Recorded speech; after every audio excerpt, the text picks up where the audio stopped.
Hello, ladies and gentlemen. Welcome back to AMD Skyesports Pro League powered by Router. My name is Lucifer. Along with me, it's going to be Darshita, and as promised, we are back with 16 grand finalists who are going to be treading on a new path today, a new journey for all of them because it's time to unlock the prizes that we were talking about. So it's going to be a matchup that we all were waiting for, but it's about the questions of how this journey is going to be progressing. And with that, I'll welcome Darshita alongside with me. How are you feeling today? It's the grand finals time. We have been together from the semi-finals, but today it's kind of a new feeling. And what's going on in your mind? Just waiting to know how is this day going to start. I mean, we always keep that saying, right, that the first day itself is the building of momentum. If you do that Mm-hmm. today, I swear you can continue it overall. So I'm looking forward to that one Yes. specific team who can dominate it on the day one itself. And it's not just something that we are assuming like it can happen or it may happen. We have saw this happening the same in the semi-finales. Day one, one team taking two chicken dinners for Oh, themselves. So yes. maybe just this much feeling that it can happen. Looking forward to what can happen. But as you were saying, Sam, the prize is to be unlocked. Man, oh Mm-hmm. man, 10 lakh, the entire prize pool is what we have on stake right now. Exactly. From here is where the efforts that they've put into kind of comes into fruition.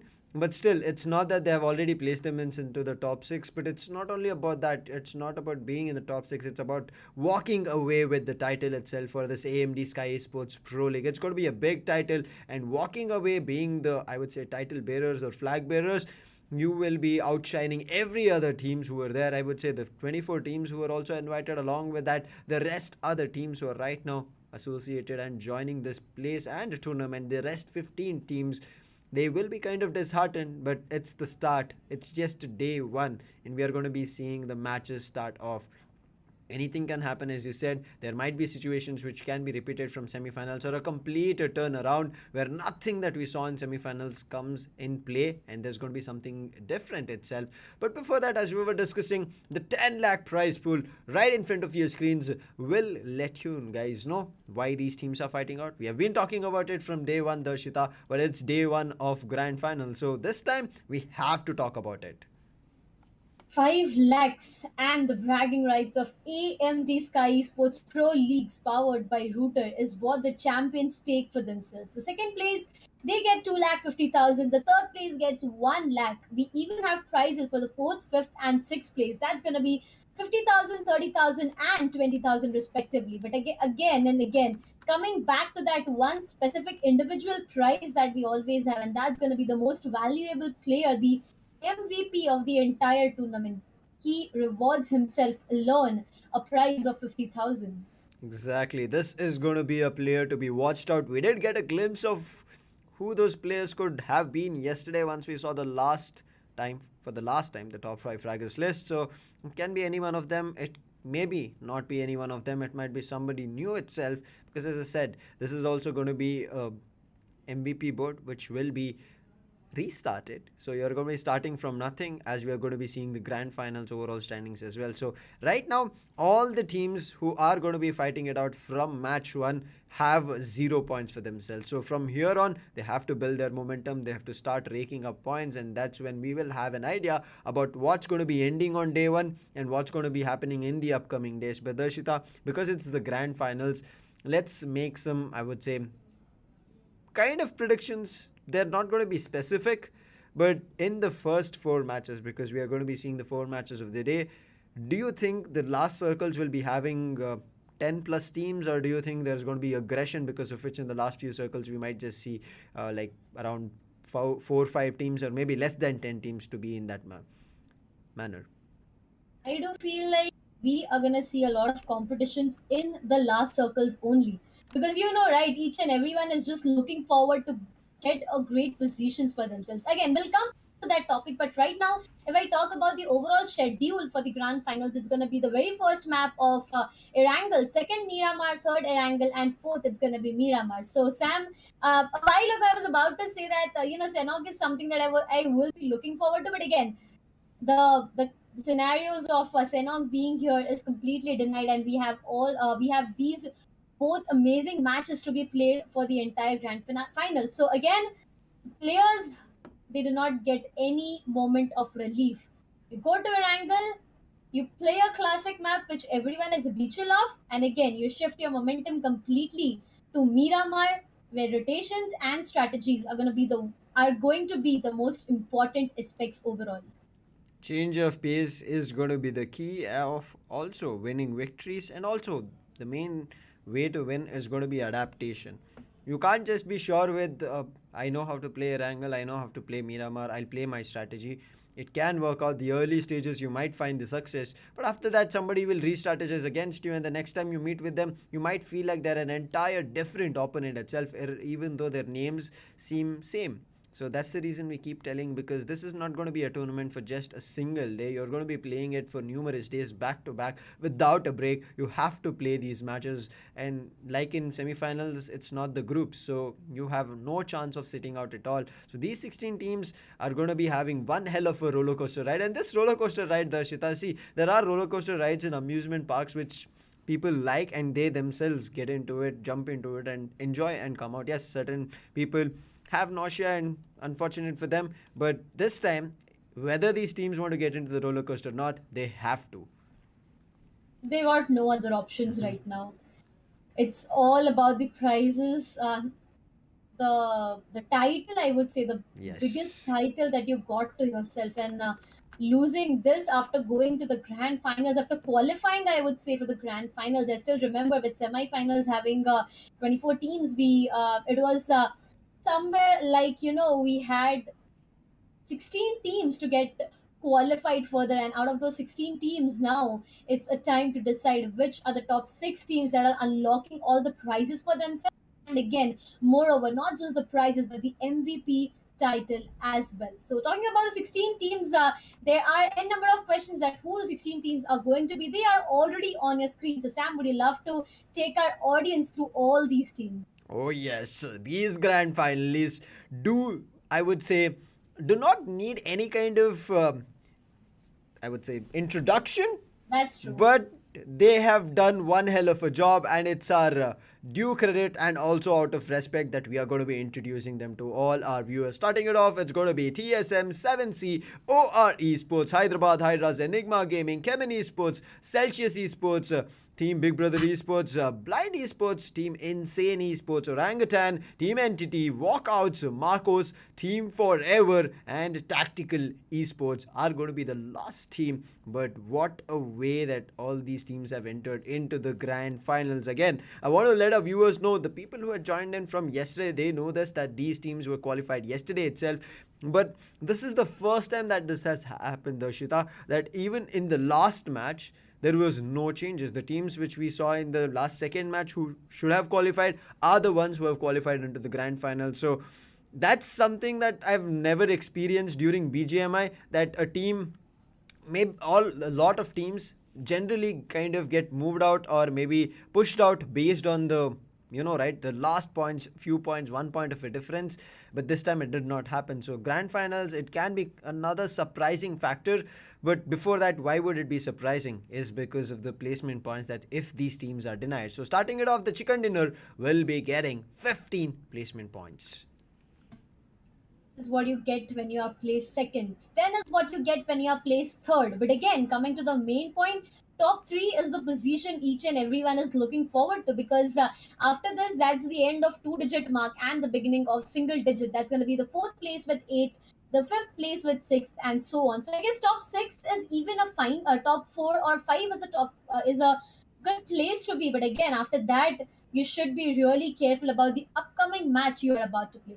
Coming back to the next point that I was just about to speak, I would love to let our audience know that we will be exclusively live on Router as we go towards our third and the fourth map to the day.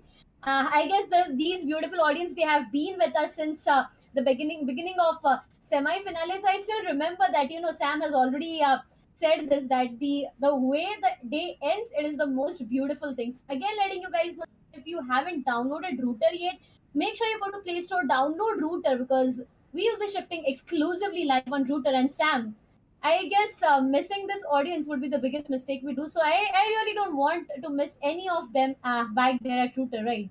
I agree with you. I mean, the action is going to be super intense, spectacular, unbelievable, mind boggling. Um, I think I Scary. just need a dictionary right as of now. I need a lot more words. That's basically the way I want to just put things in perspective. That the matches is going to be showing you something different, something out of the box that you never imagined. But yes, at the end of the match and at the end of the day, you will be surely rejoicing that you got a chance to watch these matches. And that's the reason we don't want you guys missing. And also, we don't want you guys having a transition in between when we finish off the second match and then look forward to you joining on the third match. So you can start jumping in right now and download the Router app. And I'm pretty sure most of you have already done it. So switch over to Router itself, because the match one is also being streamed there. So there's nothing that you will be missing out. All the four matches from the start is being streamed on Router, but exclusively the stream on YouTube will be shut down, and we will be immediately heading over to Router for the third and the fourth match. So again, letting you guys know, but I'm pretty sure all of you are already ready for it. But are you guys ready for the match itself? The first match of the grand finals. Erangel is going to be the map, the classic map of BGMI. How much ever we are ready, it's going to be something different, Darshita. Well said. I mean, fasten my seatbelt already to go through this amazing roller coaster ride you were just, telling about a while ago.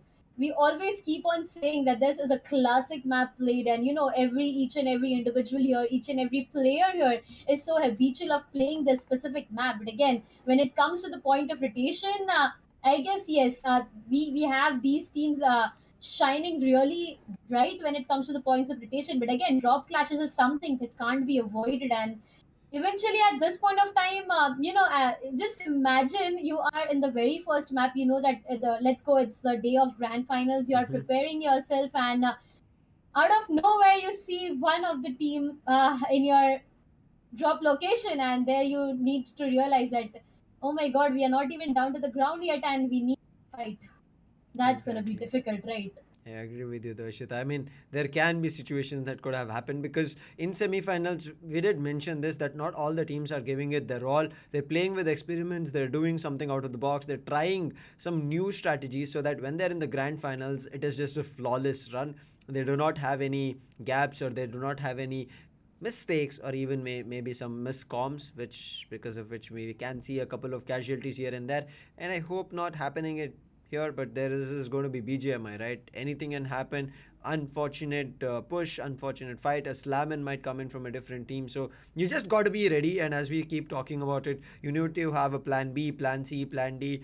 In numerous number of plans, you cannot just keep account of it. I have like 5 plans ready irrespective of whatever happens. Maybe you just are ready for 5 fights and the sixth one comes in right in front of you. You don't have a plan ready, so anything can happen. You just need to be ready. And I would say the teams which are proactively ready for the fights should be having a little bit of a better start, but because as I said, right, irrespective whether you're proactive or not, it all matters that how many in terms of utilities, resources, the grenades you will be able to pack till the last fight. If you have enough, then you'll be getting the first chicken dinner for yourself. First chicken dinner, man. Oh man, just Very thinking about crucial. that. Yeah, exactly. Way too important for the teams to get that chicken dinner for themselves. I mean, it's like break or take of momentum that Mm-hmm. you get built it off when you take that first victory. You'll be the most happiest person, right? You just can feel the joy within yourself, but again, that needs to be continued. It's like consistency is something that needs to be maintained. Eventually, if you shine really bright in first match, maybe second match, or the first day completely itself, but you're not able to perform on the second and the third day, where the second and the third day is always known as the day of comebacks, it can be really difficult. And out of nowhere, you may see the throne being snatched away from you Oh and some yes. other team just going up and up. So you need to be really consistent on each and everything. I mean, for example, if we say we have seen many things happening in the semi-finales itself. I mean, a Mm-hmm. team without any chicken dinner staying at the first position with the balance between placement and finish points. And I'm like, okay, so this proves that at the end of the day, yes, chicken dinner is important, but again, balancing your placement and your finish is going to be the topmost priority right now. I agree with you because in the last matches, especially when you're about to maybe get yourself crowned as the champions or maybe right behind the champions, trailing behind, these few points, both in position as well as finishes, will matter a lot. If you have even a single point a little bit better than the team on the top, you will be grabbing their title. But along with that, good that you mentioned this. Team Forever was also one of those teams who did not get any chicken dinners until day 4. That was the last day yesterday. They pulled off a brilliant chicken dinner for themselves and qualified into the grand finals. Otherwise, they would be one of those teams who would have been left out, and the team right below them was EXO, who could have qualified. Now, because of that last chicken dinner, Team Forever made their last entry, and also one match before they finished their 12th match, little before it was on Erangel, and the last match we saw was Miramar. So I don't know whether to say it lucky or it's just that they gave it their all to make sure they get that chicken dinner and make their way into the grand finals. They did it, but is it all enough? Because the performance came on the last day, but here, as we were discussing, right, it needs to start from day one itself. It's not going to be easy at all, and easy is not going to be any other teams giving a chance. But as we were discussing, as you guys know, yes, the second phase of this tournament, especially in second phase, I mean today's second phase with Erangel and Miramar being repeated again, that will be exclusively on Router. But Darshita, exclusive right as of now is going to be BGMI fights coming through in all the maps. That's going to be something I would say exclusive for our viewers who are joining us here. So make sure you're spreading this message to all your friends and also maybe the squads you have built in BGMI while you were playing in randoms. So now you have a chance to enjoy this moment. I'm pretty sure viewers will also have this question: is there a chance that we can join tournaments like this? Yes, you will be. Follow us at the rate Skyesports Gaming for all the upcoming tournament updates. Whenever there's an open tournament, I'm going to be saying this once because you guys will have a chance, but the chance window will be very small because as soon as the registration, I would say, post goes out, Darshita, there is going to be lakhs of registrations that we generally see, and I don't want any of our viewers missing that opportunity.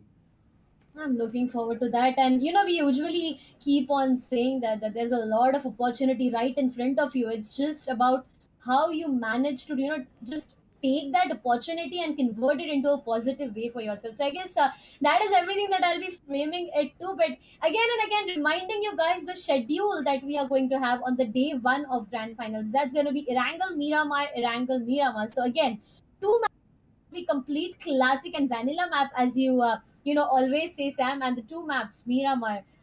Hearing this name, as you say, I really get that feeling that okay, it's Miramar, so we are gonna go Los Leones again. But I just hope for it's just like kind of 0.1% feeling I have that maybe, just maybe, it's not a Los Leones day, at least today.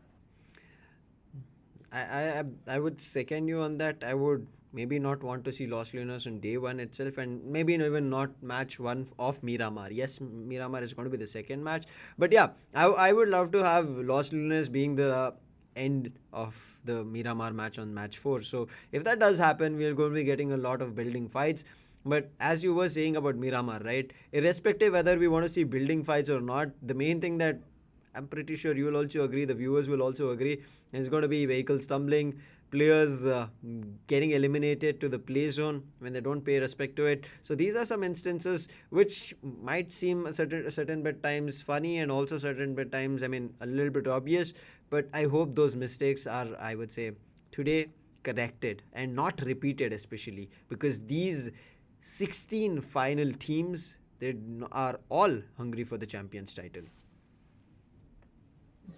All the 16 teams that are already on your screens are looking forward to that title of AMD Skyesports Pro League powered by Router. And why won't you, just let go of that title? Like, as you said, small mistakes are something that needs to be avoided. I mean, we have been seeing Miramar since the semi-finales, and at that point of time, if you remember, we have seen so many times the vehicles being exploded and players going down due to that vehicle explosion, or maybe even players falling down to their own death. I mean, yeah, this is something that can't be avoided.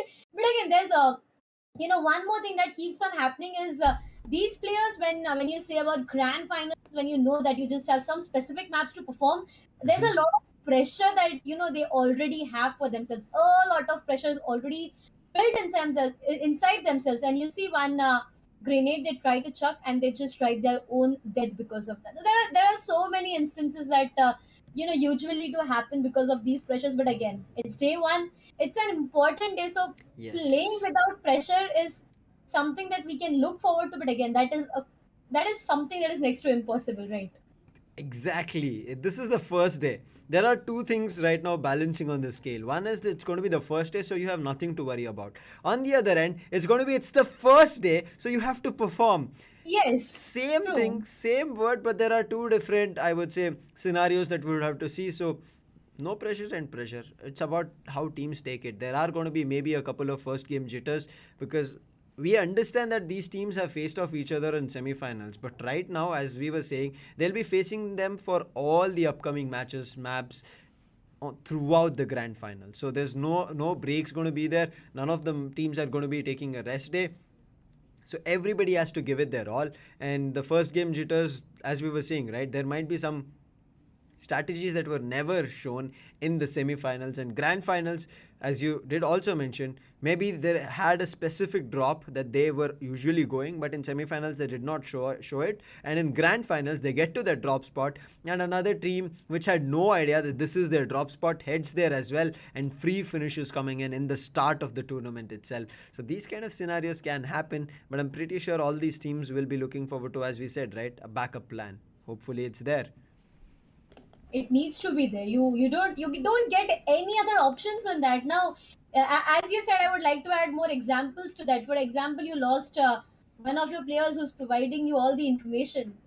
What's the second option you got? You need to think about something different when you are losing players. So that is something that when you need a backup plan. Now you get we have seen third parties happening. So for example, you are fighting it out in a 4v4 battle where you have a greater chance of winning, but out of nowhere you get third partied, and then again you need something backup plan. So backup plan is going to be the most necessary thing here. But what's more important right now that I'm looking forward to is the fly path, because again, at the end of the day, that's going to be the MVP, right? That's going to decide who is going where. Are these players allowed to go to their primary drop locations? Will they be Will they be allowed? Actually, I should be framing it like that. Will they be allowed to go to their primary drop locations, or Hmm. they'll be denied? They'll have to just drop down to some locations where they find vehicle and then look forward to going that. No loots for maybe starting 4 or 5 minutes, which can be dangerous. So there's just so many what ifs that I have in my mind right now. There are going to be questions, Darshita. I mean, until and unless the match starts, we are going to be having these questions constantly. We would not understand how it is going to be functioning, how it is going to be working, what can happen, what cannot happen. Is this going to be a fight that a specific team wins? Is this going to be a fight that none of us win? Or is it going to be a situation that out of the blue, a team which nobody thought, I would say all these 16 teams, even one team, they did not think that they would get the chicken dinner, just kept fighting, going ahead, and when they started going ahead, they got that chicken dinner and they just got those finishes and maybe a 30 bomber match. So all these perspectives and scenarios can happen, Darshita. Scared now. I mean, a while ago, as we started with saying that we're super hyped up, we're super excited, but just imagining what these players are going through, I'm really scared. I mean, Hmm. unfortunately, it will be for the team who gets eliminated on the first day and the first team. I mean, to imagine you are playing it's your day one and you're the team that gets eliminated on the first day itself. That could be devastating. It could really just break the momentum and you could face a downfall. But again, reminding and remind, like again and again, I'm reminding this that even one bad match, it's okay. It's, it happens. It's a lot of pressure that you already have. So it certainly happens that these players do face one bad map, but coming back every day, every map is a good start. So eventually, not for this map, but again, you can hope for the next map to be something that works in your favor. It can work in anybody's favor, Darshita. There's going to be speculations until we start off the match. The flight path is going to be something that we have no idea right as of now, because you know, right, what the BGMI gods do to us? And that's the reason we don't want to talk about it. So, BGMI gods, we're going to just pray to you, sit down, be good boys and girls here, and just hope to see a brilliant matchup and nothing else. So, I hope that the flight path, as I said, I even copyrighted this to Edge, that I have diagonal flight path for myself, so you guys can find any other flight paths that you want to be in, generalizing it. So I hope that is the case. But again, yesterday we did see a quite lot of switches in terms of where the circle was forming, Darshita, because of which we see a couple of teams taking advantage, couple of teams not having their way with it. But one specific one I want to talk about is going to be the Erangel matchup, where we saw the water body circle coming through, where TSM Oh, were there, rivalry were there, and I think there was another team which was stuck in the water, maybe Celts or something. So these three teams were looking forward to fighting it out. But TSM, what did they do? They were right at the edge of the, I would say, kind of boulders or hills and rocks, right at the edge where the river bed was there. And what did they do? From there, they kept spotting out players one after another, and whoever was looking to make their way into the circle, TSM kept denying them. And yesterday's show up for TSM was just humongous. And the way they played, they walked their way and marched into becoming the grand finalists. Knox, right? This man, Yes. he went crazy there. I was just looking forward to that, and I was like, okay, let's see. The way TSM has been performing since the beginning, I was a bit scared, for a chance of TSM getting qualified or no, because from the beginning, we haven't seen TSM being so at a peace. This team is known for the aggressiveness. This team holds not just the entire team, the specific players, the individual talents. Man, oh man, these players are just crazy. They won't even care whether it's a 2v4, a 3v4. They're having a disadvantage or something. They just won't care about anything. You just give them your location and they will just destroy everything for you. And this is the way they perform. But again, from the beginning of semi-finales, it wasn't the case for them. But at the Mhm. end, as you said, they just went all crazy. And man, oh man, how can I forget that moment? I mean, there are some specific moments we already have, stuck back at our head. So yeah, that moment is gonna be one amongst those. One more I do have, and that's gonna be the 1v3 or 1v4 at the Novo Opnoi Bridge by CHEMIN Esports. I mean, Oh, if the I'm first not day. wrong, yeah, if I'm not wrong, that's gonna Destro. be Delta. Yeah, Destro. Yeah, that's not Delta PG. That's gonna be Destro. The last drop shots. We never forget these moments, right? We try to Yes. to build up something new, but again, these moments are stuck back in our head, and you just can't get them out of your head. You can never can. The way if players have started off the tournament in such a manner. Yes, because this is grand finals, we will be expecting a lot more in similar fashion, which can wipe those memories away. And yes, those things can happen. But another perspective, just as we saw TSM perform in the last few days, last few matches specifically, OR on the other hand started performing in the first few matches. They got two chicken dinners on the first day itself. They were looking forward to their third chicken dinner as well, the third map that they were playing. They did not play all the four matches, but they were very close to getting that chicken dinner. But it was the opponent denying them. I think it was 7C who denied that chicken dinner for them, and they just ran away with it. On the other end, if you talk about it, they came on the second day as well. Not as brilliant as day one, but they did get the chicken dinner on day two as well. And so, first 2 days for OR was brilliant, but then after that, we never saw them in terms of in the top five or in even in terms of finishes. Yes, finishes we saw Atanki was popping off. That's one of the reasons he was on the top fraggers list. But overall, as a team, it was not something that we saw. So that is a speculation that is also mentioned, countered myself over there, saying that OR, now that they know that they're already in the top, they have a really good chance of qualifying. They do not want to show off, or they do not want to give away all their strategies, and that's the reason they were just holding out on it. And I think OR might not do that this time. They'll be giving it their all, Darshita, from the start itself, and so is going to be the other teams, as we were talking, right? Every team is going to be giving it their all to make sure now in the grand finals they always keep their momentum in the top of the overall standings, because as we kept talking about it, your placement points as well as your position points need to be in balance. If not, maybe somebody clashes with you in terms of the total points, and then your victory either will be dependent on the number of winner chicken dinners, or on the first and foremost it's going to be the placement point. So you need to be a little better in everything to win this AMD Skyesports Pro League.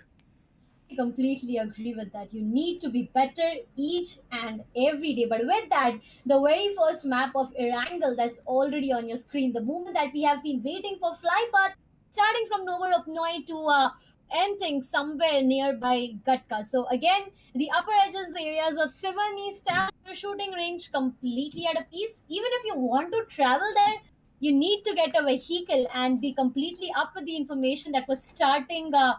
I mean, I would say starting 4 or 5 minutes, you wouldn't have yourself on any kinds of loot, right? Exactly, loot is going to be very difficult to find right as of now, and especially because I'm saying it'll be difficult because it's just the start, and in the start, it's going to be taking a toll, especially with the initial drop clashes that you might have. And now, with the flight path being highly southern favored, Darshita, it's going to be difficult for teams to traverse and travel along the north, but the circle itself has formed at the center. The start is not going to be that difficult for any one of these teams. They'll be able to easily make their way in wherever they want. But the teams such as Entity, who like going to Severny, they are denied right now. I mean, the only chance will be making sure they grab a good loot, or maybe just grab vehicles and just make a run for the hills. But now you can see clusters happening right below Georgiopol, close to Everest and Rozhok.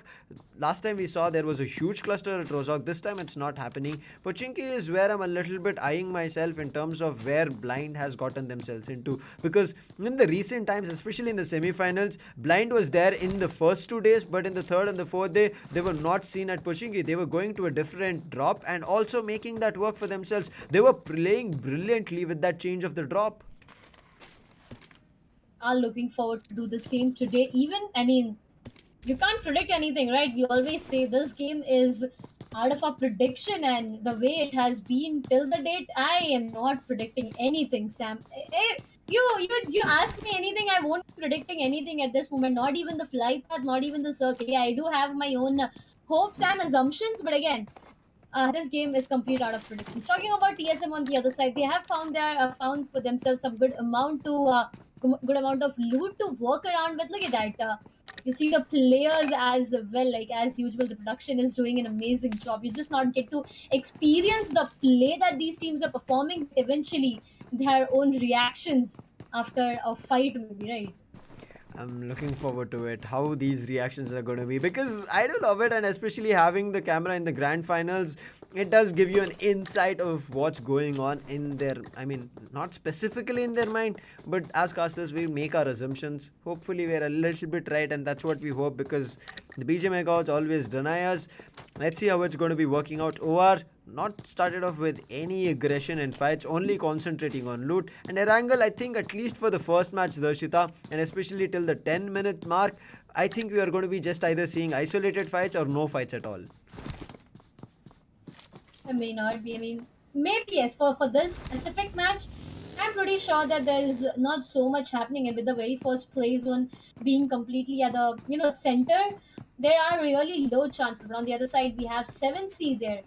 Looking forward to what this individual players, as an individual talent, what these players are really up with a new plan, or maybe something different that I'm really expecting or looking forward to. But again, as you know, it's the grand final, so it's not a Mhm. time to experiment new things, but rather than just trying to excel in the strategies that you're already having. Insane 4 Yes. on 4 surviving players.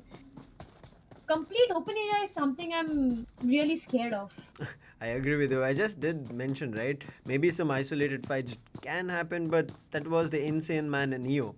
So, yesterday he was on a spree of finishes for himself. He had 38 in total. So, that's going to be a huge number that he's pulled off. And on a single day, Insane performed to push themselves to the top of the overall standing. So it can happen again because their aggression can be continued. There was no break in between, so they do have the probability and the possibility of just making sure the team gets a lot more finishes. On the other end, we were just talking about Team Forever. They came in clutch at the last moment, Darshita, and got themselves a chicken dinner just because of the chicken dinner. Irrespective whether they had the finishes or points, they might have not qualified just because of that total 15 points of positioning with that chicken dinner is the reason we can see Team Forever. Tactical, they were very close to being eliminated, but in the last map, they did put up one hell of a show and immediately jumped to the 11th or the 12th position, pushing a couple of teams down. I mean, that is the reason we say, right, you shouldn't be missing the last maps, and should go and download router right now, because the last maps, as Sam is saying, everyone is looking forward to perform on the last map. But we have a fight starting already that's going to be blind. The team that you have been missing, Sam, you already Mhm. see them on your screens, looking forward to take a good fight maybe. But again, I'm a bit confused of which team it was exactly they were having a OG. fight with. Oh gee, okay, so that's going to be one hell of a fight that we are going to witness. But again, OGs, they have decided to not get themselves into any kind of chaos, any kind of mess at this moment. Find a good position, be a bit of safe and secure, at least for the upcoming two circles, maybe. I agree with you. Still, the second circle, as I said, right? Until we see the 10-minute mark or something, there'll be very few fights. I mean, even blind, you saw them. That was just a random spray to make sure they let OG know we are here. Don't try to come near us because we are also looting. You guys are also rotating into the circle. Go find yourself another different house or a building that you can play from and not ours. And I think that's just a warning shot coming through. Nothing else in terms of a fight. But right now, the fight has started off. It's going to be between Forever and 7C immediately getting Max Kush into a knock. And right now, always Bolte trying to come in for cover, but he was a little bit too late, because of which the finish will be given up. But Alu Boy, his position is known. I think Alu Boy also has an idea about where the player can be. But look at the push coming in from Prince. He had no clue that the players will be upstairs. I mean, he did climb up, but immediately now getting a knock. But always Bolte, he also has been retaliated with bullets. Viru, he's looking forward to trying and spraying it out, but Prince is surviving still. Along with that, Spray God falls down, and now 7C making a couple of mistakes on which Team Forever wants to capitalize and get themselves one finish as well. Everyone is looking forward to capitalize on the mistakes that enemies are making, and Team Forever, they did that well. One player down to the ground. Now Ooh. Alu Boy, he will be taking one player down. The second is right exactly in front of him. Oh But no! no, Viru will be capitalizing on that, and that's gonna be Viru with a 1v3 against the sides of Team 7C.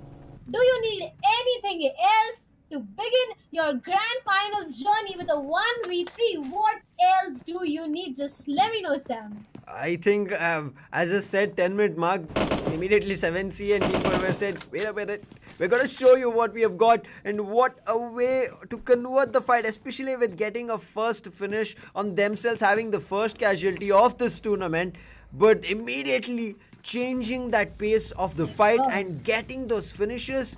Unbelievable what Viru pulled off. Kudos to you, man. 1v3. He completely destroyed the entire team. And right now, I'm pretty sure the kill feed has seen that, and they're like, okay, we know which team to stay away from this first match, not to make sure to again go and knock or kind of decrease our chances of winning this first map, at least not to go and lock horns with the beast. Oh man, I was expecting this to happen. Yeah, down somewhere I was expecting that to happen. So yeah, it eventually did. On the other side, you talk about CHEMIN Esports. This team I've been talking about since the beginning, as you say. I did mention that the team to get no chicken dinners. I mean, they got one, if I'm not wrong. I'm not completely Yes, sure on that, they but did.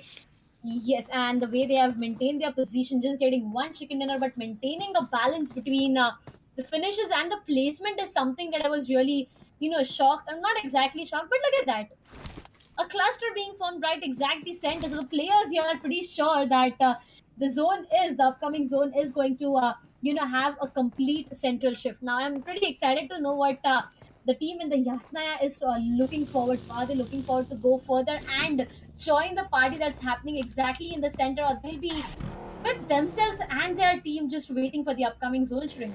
Oh, okay. Again, only center shrinks coming through. So BGMI gods are a little bit lenient because they understand this is the grand finals and match one and also day one. So a little bit in terms of favoring everybody, not making huge shifts. But OR, they're out in the open. There are a couple of broken buildings, if you want to say it, right in front of them if they want certain hardcover to play with. Otherwise, it's going to be difficult because there was a team uphill that they will maybe looking forward to rotations or something. I'm not too sure, but right now there's another fight itself entirely Yes. happening between Tactical and Celsius, and Dreams will be immediately finished off. Marcos make their way in the fight with Celsius, and MJ has also been knocked. Again and again, this things keep on happening. There you go, Marcos will be taking MJ down now, waiting for will they get a confirmation on that? But Tactical, they are happy with the one finish they got for themselves, and I guess that's it. There are no players that I see nearby. So coming back to Marcos that we were talking about, that's going to be a fight between Marcos and Team HH. So right now the compounds they are holding can be a bit of difficulties, as it's going to be a somewhere down a mid-range fight, but on the other side, the finish speed is just going up and up. So we see multiple fights happening in 10-minute mark being crossed, and that's something that these players were waiting for. Dino, he was trying to tag some players right exactly in front, but again, he gets himself a bit damaged, patching himself up again, looking forward to some more information. You have to know the information before pushing in, and I think that's what everybody is looking forward to do. But Insane found a free finish for themselves. I think it was, I'm not too sure which player, but yes, they did find a finish. Unfortunate, as people are kind of getting isolated here because we did spectate three teams, and all the three teams had one finish each for themselves. And yes, they're spotting other teams as well, but because of the distance, they're not yet picking up the fight. This is just the second circle. The third circle is about to start off. We are going to be having still close to 2 minutes, 1 minute 40 seconds to be exact. Insane, most of them just playing on rooftops, and Insane Neo, he spotted off of Jar from walkouts. He's already looking forward to a tap shot with his 3x on Scarrel, but the connection does not come through. And now Beard Baba, he's come in for a cover and also trying and helping out. But as Beard Baba has also come through, the vehicle sound I think has been heard from Orangutan, and believe right now looking forward to information. He's just jumping across the bushes, but still found nothing. He should be a bit careful, right? It's a complete open area. It can be a lot of difficulties that he would probably face if he compromises his location. But on the other side, it's going to be Atank. He's looking forward to some vehicle explosions, maybe, or at least the tire puncture, so that the rotations from the sides of Team BB can be interrupted. But again, that is not going to work into his favor. BB, they're looking good. They have, oh, okay, that's Hell God, and he already decided to get himself into a fight. So Team OR, they need to decide a strategy right now, because this is the difficulty I was about to say, and that's Oh going to be no. not just one, but the second player is down to the ground. Hell God will be confirming, and that's going to be Team OR losing two of their players. I was just about to say, and trust me, Team HH. Okay, so one player got eliminated as HH made sure to take him down. The other got eliminated due to BB. So Team OR, it's going to be difficult. Exactly, they were out in the open, right, jumping across, and these are just free finishes that Big Brother Esports are just taking for themselves. Two free finishes on OR, and this is not the start that OR were completely looking for, and this is why we said somewhere down the line when we saw semi-finals, OR did not play like we know them for, and especially how they started off. So I think they were taking a little bit too lenient in terms of the matches, and now they were completely unable to replicate it. Player 5 and Atanki are going to be the last two players surviving. Looking forward to maybe retaliating this fight, converting on Big Brother Esports, but it's going to be a 2v4 situation. I highly doubt this fight is going to be working out, but if Insane has a problem, Insane Neo has done it, any player can do it, because all the players right now we are seeing have the same skill set and mechanical skill. It's just about how timing, how what kind of time they get to that fight, and how ready and confident they're feeling themselves, and it all depends on their mindset. I completely agree with you on that note. I mean, we always keep on saying it again and again, right? So again, coming back to HH back there, they are looking forward to take a fight. This fight has been delayed, I would say, since long. So now, if with the upcoming zone shrink, they need to decide whether to continue or to no. But on the other side, again, coming back to the sides of Team TSM, it's going to be a complete open area that they are in right now. Equinox, he found himself something good to at least work around with. That's going to be some specific inner wall covers. But again, these small compounds, something that you eventually look forward to. You have to be a bit more careful when it comes to it comes to a mark of 15 minutes where still 15 teams are alive, so you know that at any moment or from anywhere you can be seen, your location can be compromised, and that's going to be difficult as it was a while ago for the sides of Team OR. Difficult is going to be for OR, but let's see OG as well. They were also one of the highly contested teams and also playing on the top, right? As of they started with nothing, they still have zero finishes for themselves. The team walkouts, they're very close to them, so if they want they can pick this fight. But one thing I'm very confused is a couple of the players are out in the open, a couple of them are holding hard covers. So what kind of a strategy is this is, I'm not too sure. I mean, I've seen a 2-2 split, a 1-3 split coming through. The player who is a little bit further away is just looking forward to information, not any fights. But now if you spectate any player from any team, they're looking forward to fights. It's That's how it looks. Marcos, they're holding down Pochinki really well for themselves. The circle is also there. Another circle is going to be shifting, and that's going to be the third circle forming. I want to see where this is going to be, because this can either make it or break it for all the teams. If it is still centralized, then every team will be happy and they can still keep pushing through. But here's where I would say we have to think about it in terms of how can the next fights pan out. It's going to be that we still have 15 teams surviving and we are done with 16 minutes, but the circle, it will break a lot of the teams. It takes a huge eastern northeastern shift, and now teams have to start making a run for it, because a lot of them were out in the open, Darshita. A big surprise. Everyone getting a huge surprise is what I would say here. Probably that was not even something I was expecting, to be honest. I mean, with the upcoming two central shift, I just thought that okay, maybe another central shift and Pochinki could be an area where I'm looking forward to. But no, that's going to be a big surprise. So with this shift, with the rotations coming, we may see some rotational clashes happening, some vehicle crossing each other. You don't know what exactly is going to happen, but within few 3 to 4 minutes, I guess we'll be having everything cleared. CHEMIN Esports again. I guess the last time we saw them, they were somewhere near the bridge areas up exactly there. But right now, they are looking forward, maybe towards a Rozok, because the zone shrink is exactly that way. So they need to make sure that they are inside the play zone. 120 meters away, checking again of getting a good entry, not making any kinds of mistake at the beginning itself. Because if you do that right now, you could face a lot of difficulties henceforth onwards. Right now, the only thing I'm a little bit scared in terms of being difficult is going to be these circles, Darshita. None of these teams are picking fights, and the circle is getting smaller and smaller, pushing teams together even though they don't want to be close together. But they have to. This is going to be BGMI. And how are they going to be making their way out is going to be the bigger question. How are they going to be surviving? Because you look at a couple of players from Marcos. They don't have the best in terms of loot. A couple of them, yes, are working with some, I would say, med kits as first aid kits and bandages. Some of them, and see one player, I just before I could see the name, I think it's going to be Don. He does not have any bandages to play with.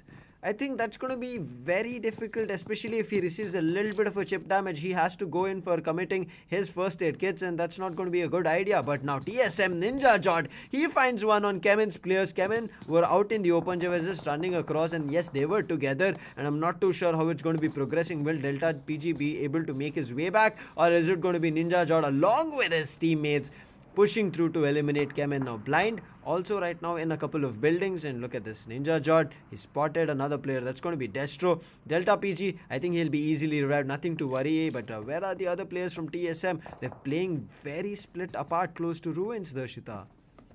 Not even 2-2 split, but look at that, 1-1 split.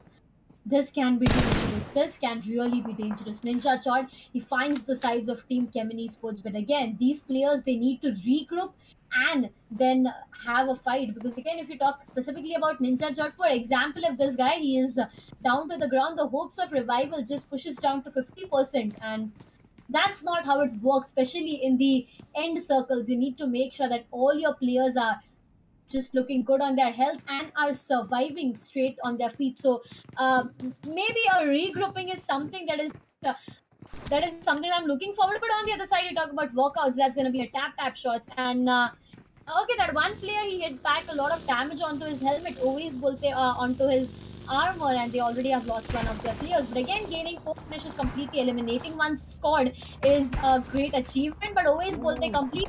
Yeah, no, you don't be there, always bolte. Get punished for that. Down to the ground, will be eliminated completely. Unfortunate for Oves Bolte, he was rotating. First, his tire gets bursted on that buggy, and he did not have control. His vehicle completely 360'd over there. And then he saw the immediate dip that was available for himself. He was running into the dip, and before that could have happened, Entity's player, they made sure they get that knock. And right now, Oves Bolte is just bleeding out. The confirmation can come in any time, because it does not look like anybody else from Team Forever is going to be close by, and Dark Lord will be getting that finish for himself. And that's going to be the first finish for Entity. They're holding very close to Water City, Darshita. So I think right now Entity also understands that they don't have to move around a lot. They just have to be close and play well in terms of, I would say, covers. And that's what they're doing. And in Insane, on the other end, I guess they spotted the other two players from Team Forever. And now Team Forever will be a little bit on the back foot, because they just have two more players to play with. But Blaze OP, they were initially fighting out with a different team that was from CHEMIN. But right now, TSM have spotted players from Walkouts. And what are they trying to do? They're trying to gatekeep them. But even though TSM need to understand that they themselves are not inside the circle, Darshita.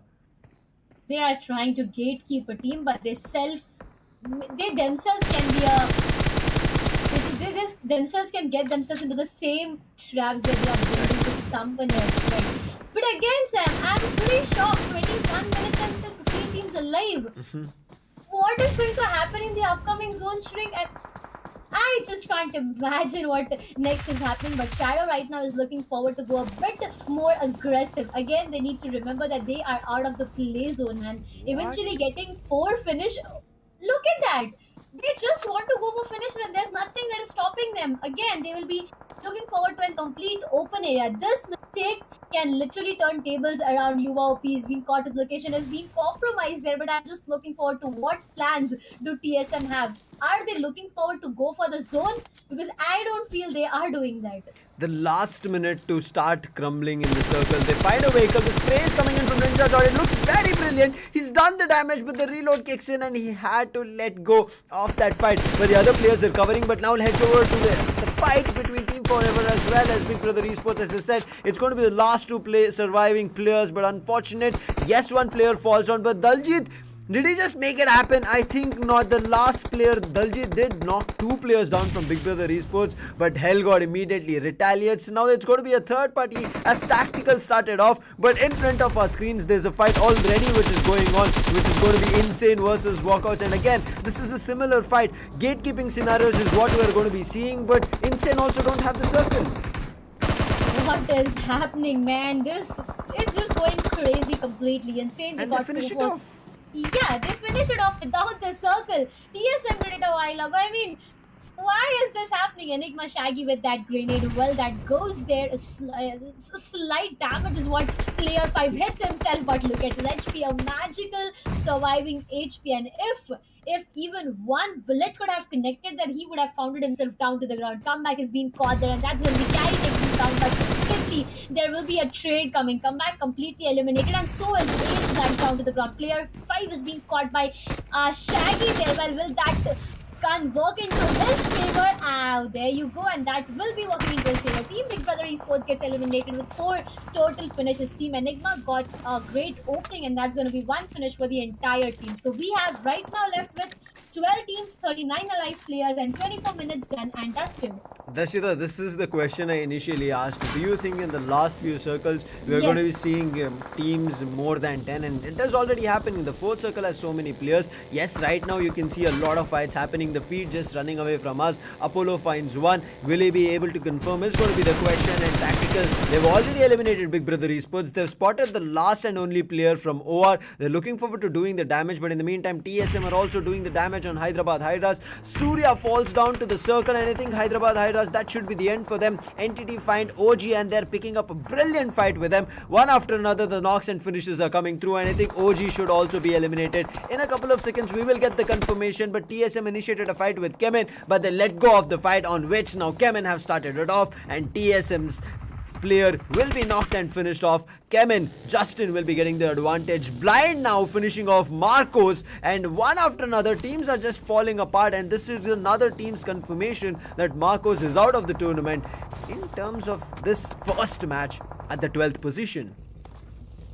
Position, not a real good place, not really a good place to be at. But on the other side, you talk about TSM. Aquanox was down to the ground. He has been successfully revived by his teammate, but Team Insane, what they are planning next? Will they take that fight? Yes, they will. Then Jordan's location is being compromised. Neo is looking forward to dominate over that position, capitalize over that fight, but again, he's not finding one necessary opening. Blaze, he's going for grenades after grenades. He is trying to do as much as he can, and there you that works into his favor. He'll be taking one player down. Neo will be down to the ground. Blaze will be caught on the position. Aquanox, that grenade got a beautiful connection out there, and I guess that's the only point that TSM were waiting for. And right now, there's nothing that can stop them from getting this fight into their favor. Now look at this. TSM cannot be, I would say, happy that they got Neo out. If you remember yesterday, it was player 5, I would say, assisting Neo over there. They're playing together, and that's the reason Neo completely popped off on Miramar. So right now, TSM need to be worried about him. He was the reason he found a player who was trying to push up. It was Blaze OP, and immediate knock and finish coming through. Ninja John and Aquanox are only going to be the last 2 teams, and right now, I think Aquanox immediately calls in that we need to play together, not get isolated. We either need to rotate, or we either need to start pushing in. Insane player 5 gets in a fight, and then he gets knocked, and it is because of CHEMIN. But Destro, his vehicle goes boom, and he gets knocked. Unfortunate, but Tactical finds a knock on Blind's Killua. So OR, and I'm sorry, I immediately switched to OR, but yes, Ataki is the last surviving player for OR. It's just down to the ground, laying flat on his belly. But in the meantime, Celsius, who are trying to make a run for it, gets spotted out from Enigma's Evo Idli, and that's going to be the end of one of the players for Celsius as well. And Atanki finding, I guess, the last player, that's going to be Celsius Apollo. Okay, there you go. Before I could speak anything, that's going to be Team Celsius Esports getting eliminated. Insane Siam with that grenade will be taking down Ninja Chart, but player 5, there's no.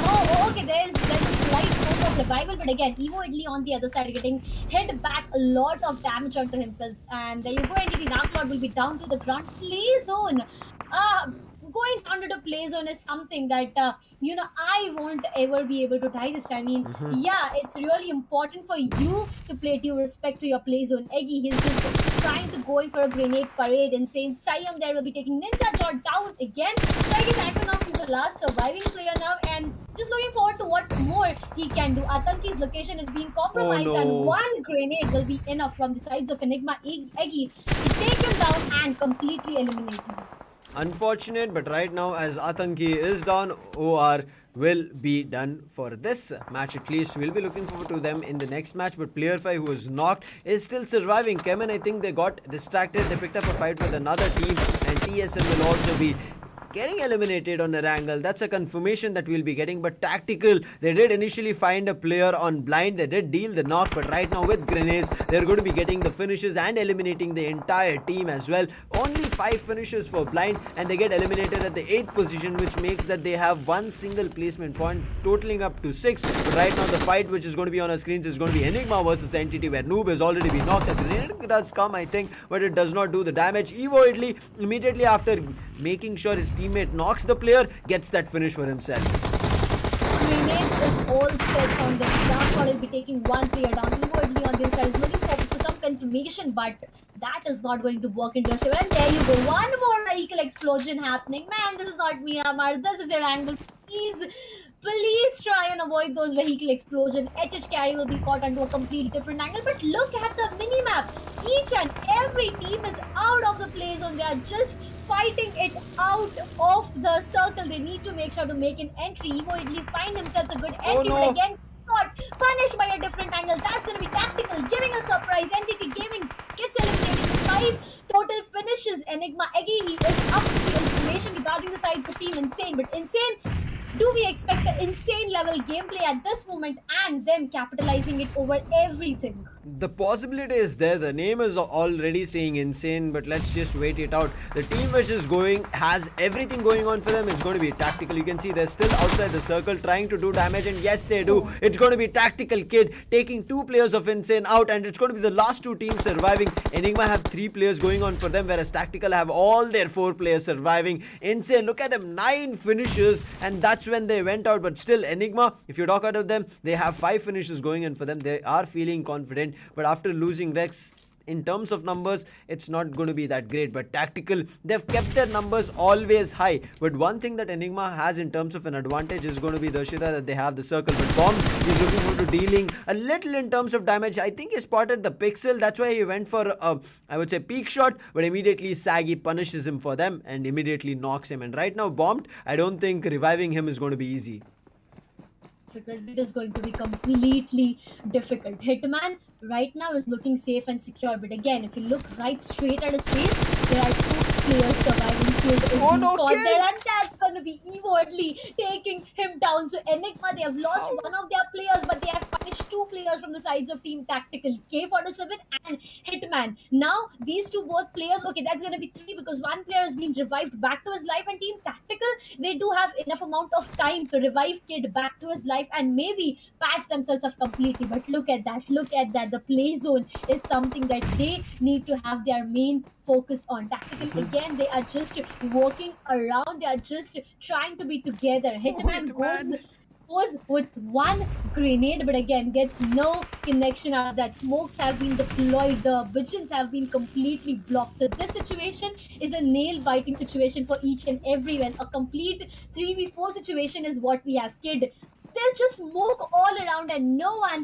can see what exactly is happening. Everyone is down to their belly, but there you go. Eddie with those sprays, he deals a bit of damage on the sides of Team Tactical, but again, he has compromised himself. So I don't know what is going to happen, but I am pretty excited. Enigma versus Tactical. What do you think, Sam? What is going to happen next? They have a dip. Enigma have kind of a dip to play with, and that's what they're making use of. They're going in for a peek and immediately coming back. But on the other hand, I want to talk about Tactical. They did not have the circle for themselves. But what did they do? They started pushing Enigma back, making sure they do not climb uphill and do not have the advantage. And now they've creeped their way in. 2 knocks. I think Enigma should have reacted immediately on top of it. Now, Tactical had the opening of reviving their players, and they brought it back to a 4v3 situation in the circle. Again, it's going to be not favoring both of these teams. It's going to be very close. At the edge we are going to be seeing, and it is going to be one of those last circles. But again, Saggy finds a brilliant knock on Kid, again brings it back to a 3v3 fight. But look at that, 32 minutes done. There's going to be 47 also falling down. Hitman after that trading it on, but it's still going to be difficult. Bomb and Hitman are the last 2 surviving players. Bomb needs to push in from a different direction. He does, he spots Evo Italy. He needs to connect on Evo Italy. He does the connection but misses up his shot because of his another player connects, and it's going to be Enigma winning this chicken dinner out of nowhere. Did not matter in terms of number. They held the ground as much as they could, and it was tactical, who kept pushing and made mistakes one after another, and Enigma just capitalized and destroyed them. What a first match of the grand finals of AMD Skyesports Pro League powered by Router, taking the first chicken dinner itself. Enigma, this is not the performance that we saw in the semi-finals, but here nobody could deny them with this chicken dinner. Nobody. I'm out of words right now. At the beginning, I still let's just start from the start itself, Yeah. right? We said we start from the scratch. Everything gets started from the scratch. So let's just start from the beginning. At the beginning, I guess for 10 minutes there was nothing. Then yeah, Mhm. we saw 7C fighting and was pretty good. But again, we had our assumptions really good. Said that we may see a lot of a lot of things happening in the end zones. But in this way, man, oh man, I mean, 33 what? minutes this match went, Darshita. Yeah, I'm just still giving it a second thought. 33 minutes. We had a discussion on that, and I still remember saying that everyone is looking for numbers, everyone is looking for a good position.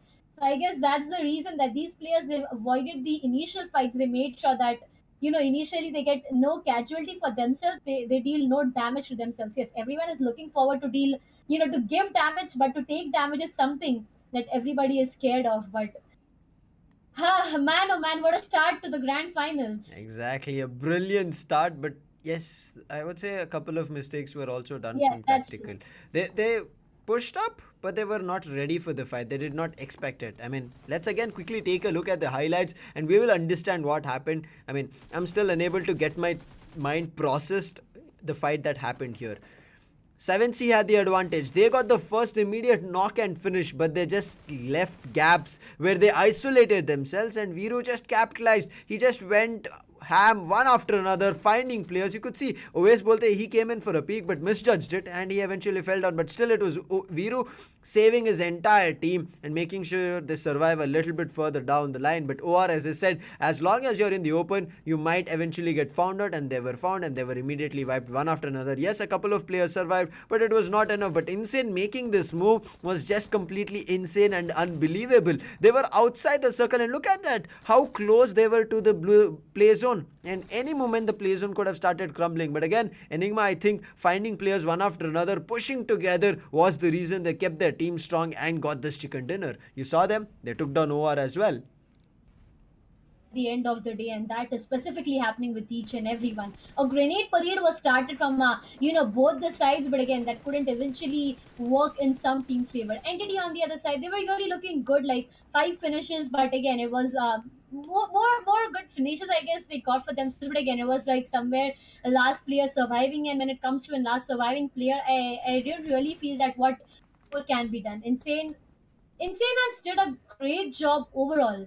I mean, you look from the beginning itself to the end, and Team Insane, they have performed in a great way, and that's there you go. Enigma with Entity with 5 finishes, Enigma with 3 for themselves, and they both had a fight where Noob was caught, and then it was Evo Idly trying to capitalize. Dark Lord was hit back by a grenade, but he managed to take Rex down to the ground. At the end of the circles, I guess. This was the most amazing and the interesting part overall. Enigma Eggy, he took one player down. Eggy was confirmed there. A last mistake of the bullets not getting connected, and this is how things ended in favors of Team Enigma. You saw their bomb. He saw a player who was knocked from Enigma. He thought about picking up a fight, but right, he already placed his crosshair on the player who was knocked, so he took some time to reposition. And by the time he could reposition, the call was already given to the other two players who were surviving from Enigma, and they immediately peeked and just started spraying. He did do a damage on one of the players, but the other player was also retaliating, so Bomb fell apart. But Hitman, I'm not too sure what happened over there. Hitman and Bomb should have timed it perfectly. If they both pushed together from two different directions, it was just been a brilliant crossfire. But nonetheless, Big Brother, I would say, also tried their best. You saw them picking and eliminating an entire team. That was Team Forever, the team which actually I could have said can have a chance to get a chicken dinner, because you see Enigma were also a squad who just has 3 players surviving, so Team Forever were also one of those squads. But unfortunately, Big Brother Esports caught them out in the open when they were rotating. and bound to happen. A lot of times we did see that. I mean, OG were also spotted very early on from blind when they were rotating. But as I said, OG, I would say blind wanted to make sure that they did not want anybody else coming into the compound. But as I was speaking from blind, blind also eliminated Marcos. A brilliant fight that they picked up, and they just kept spraying them down and eliminated them. But yes, after that, blind also get eliminated from tactical. So the entire journey of tactical was just brilliant. I think they were somewhere close to maybe 10 finishes, Darshita, but the wrong moves that they made. You saw Kid also got knocked when he was taking a vehicle and making a run for it. If they had so many smokes, they should have used smokes in the first place, not later on. And they, I think, even though they had smokes, the main thing that they did was put up a wall, and in the wall just kept gaps at the edges. So Enigma had only two edges to watch, and that's what they were doing. They knew it's either going to be the right flank or the left flank that they'll be coming in. Nobody was pushing from the center of the smoke. I understand if you push to the center of the smoke, you'll be easily giving away your position, but that should have been the distraction where Enigma players maybe paid attention to the player who was in the center. Try and trade it out should have been the strategy. 4v3 should have been an easy conversion, but we have seen numerous times, irrespective of the numbers that you have, players look forward to eliminating you and convert the fights in their favor. That's what happened. it's it's always about strategies, right? Now, as you Yes. said, that advantages, disadvantages, I mean, everything that comes with an advantage has a disadvantage itself. Mm-hmm. Every action you do has an equal and opposite reaction. So uh, yeah, you need to make sure that the opposite reaction is something that is not something that completely destroys you. You need to be a bit careful about that, and that matters at the end of the day. So maybe the next matchup could be something that could have been, that could be a different one. But this match specifically, if we talk about, a lot of mistakes have been made, to be really honest. Now, as we started, I guess it was 7C, the very first fight that we saw happening. What did 7C do? They got an opening for themselves. I still remember, I was 7C was the Yes. first one to get an opening for themselves, but again, the entire team got eliminated, and I wasn't still able to think of what exactly happened. But the players started to fall down there, and there was something, there was like, okay, how is that happening? I mean, what went wrong there? So to be exact, of how things did not work in the favor of 7C, we saw them as clear in terms of picture. It is part of Team Forever. They understood this is the fight they want to pick. So proactive fight, I would say, was chosen, as well as the decision was done from 7C. But where did the mistake happen? After getting one finish, they became overconfident. They thought that they have every information in the world of where the other players from Team Forever were. And what did Viru do? He just waited for the right opportunity. And the mistake that actually started happening was once when Prince started climbing up the stairs and immediately got knocked. But look at Team Forever. They could have immediately knocked and finished Prince off. But what did they do? Knocked him off and just moved away. Because of which the other players attracted toward Prince to make sure he's back on his foot. And Viru started isolating one after another every player from 7C. And they were just like, wait, what had just happened? I thought we were on top.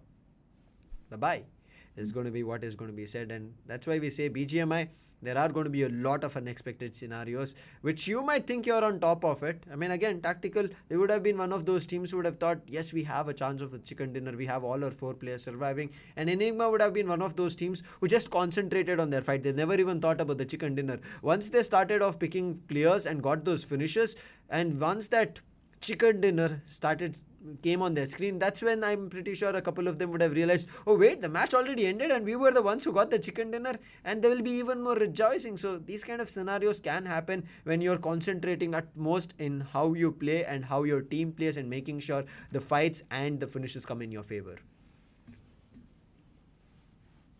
A match it has been. I mean, I'm It's match one. yeah. For a fact that there was nothing happening for the start 10 minutes is something that is more shocking to me. I mean, come on, show us something. We have been waiting for fights since the time we started this match. So we are just waiting, and we need waited for somewhere like more 10 minutes. But again, after that, everything just went like boom boom, and you just see like the finish speed was just rushing and rushing. But again, coming back, the first match is done and dusted for all the players. What has happened, and this is something that we were looking forward to. What has happened in the very first match itself, Enigma got themselves a much needed victory with a total of 24 points in one specific map. The second position, we have Team Tactical with a total of 20. So approximately a 4 points gap has been created in the first match itself. Look at this, Darshita. Number of finishers on Enigma were just 5. Once they started eliminating players from tactical, they got these 9 finishes. Otherwise, just imagine if they had 5 finishes and got 12 points for themselves, they would have been at 17 in terms of total points for themselves. Tactical, on the other end, they just needed 2 more finishes and they've crossed the double digit mark, would have 10 finishes, and would be at, I would say, even 20. I would say 11 finishes, and the total score would be 26 in terms of total points if they got the chicken dinner. How things have changed just because another team got chicken dinner, and tactical will be, I would say, lying behind 4 points in terms of deficit. Unfortunate for them, but insane the way this team played. Look at them, 9 finishes. They got eliminated a little bit early, but still they have done a lot in terms of the heavy lifting, and they've got 19 in terms of total points. They were the third team to be eliminated, my bad. They were the third team to be eliminated, and they get 10 placement points for themselves. CHEMIN coming at the fourth position, just 2 finishes for themselves, but still because of the placement points get themselves to the fourth at 10 points. NTT with 6 finishes of their own. Orangutan on the other end, look at this team. They were just falling one apart from another, and they did lose most of their players very early on, but the last surviving player, Atanki, he made sure he was surviving for his team, because of which he got 5 total, I would say 5 placement points, because of which his total got boosted to 6 position points. Blind on the other end, 5 finishes for themselves and just 1 placement point. So you could see the aggression is there, but it is not enough. Same goes for Team Forever. I think they got eliminated from later down 13th, but they had 6 finishes for themselves and no placement points.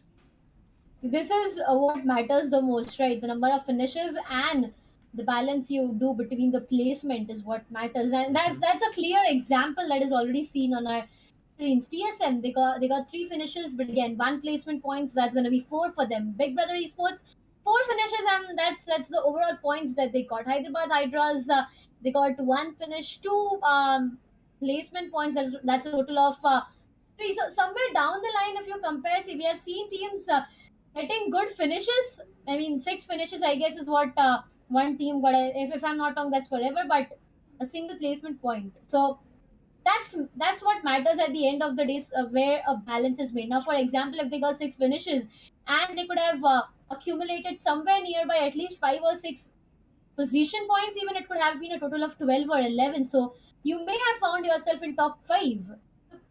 That's where the calculation has to be.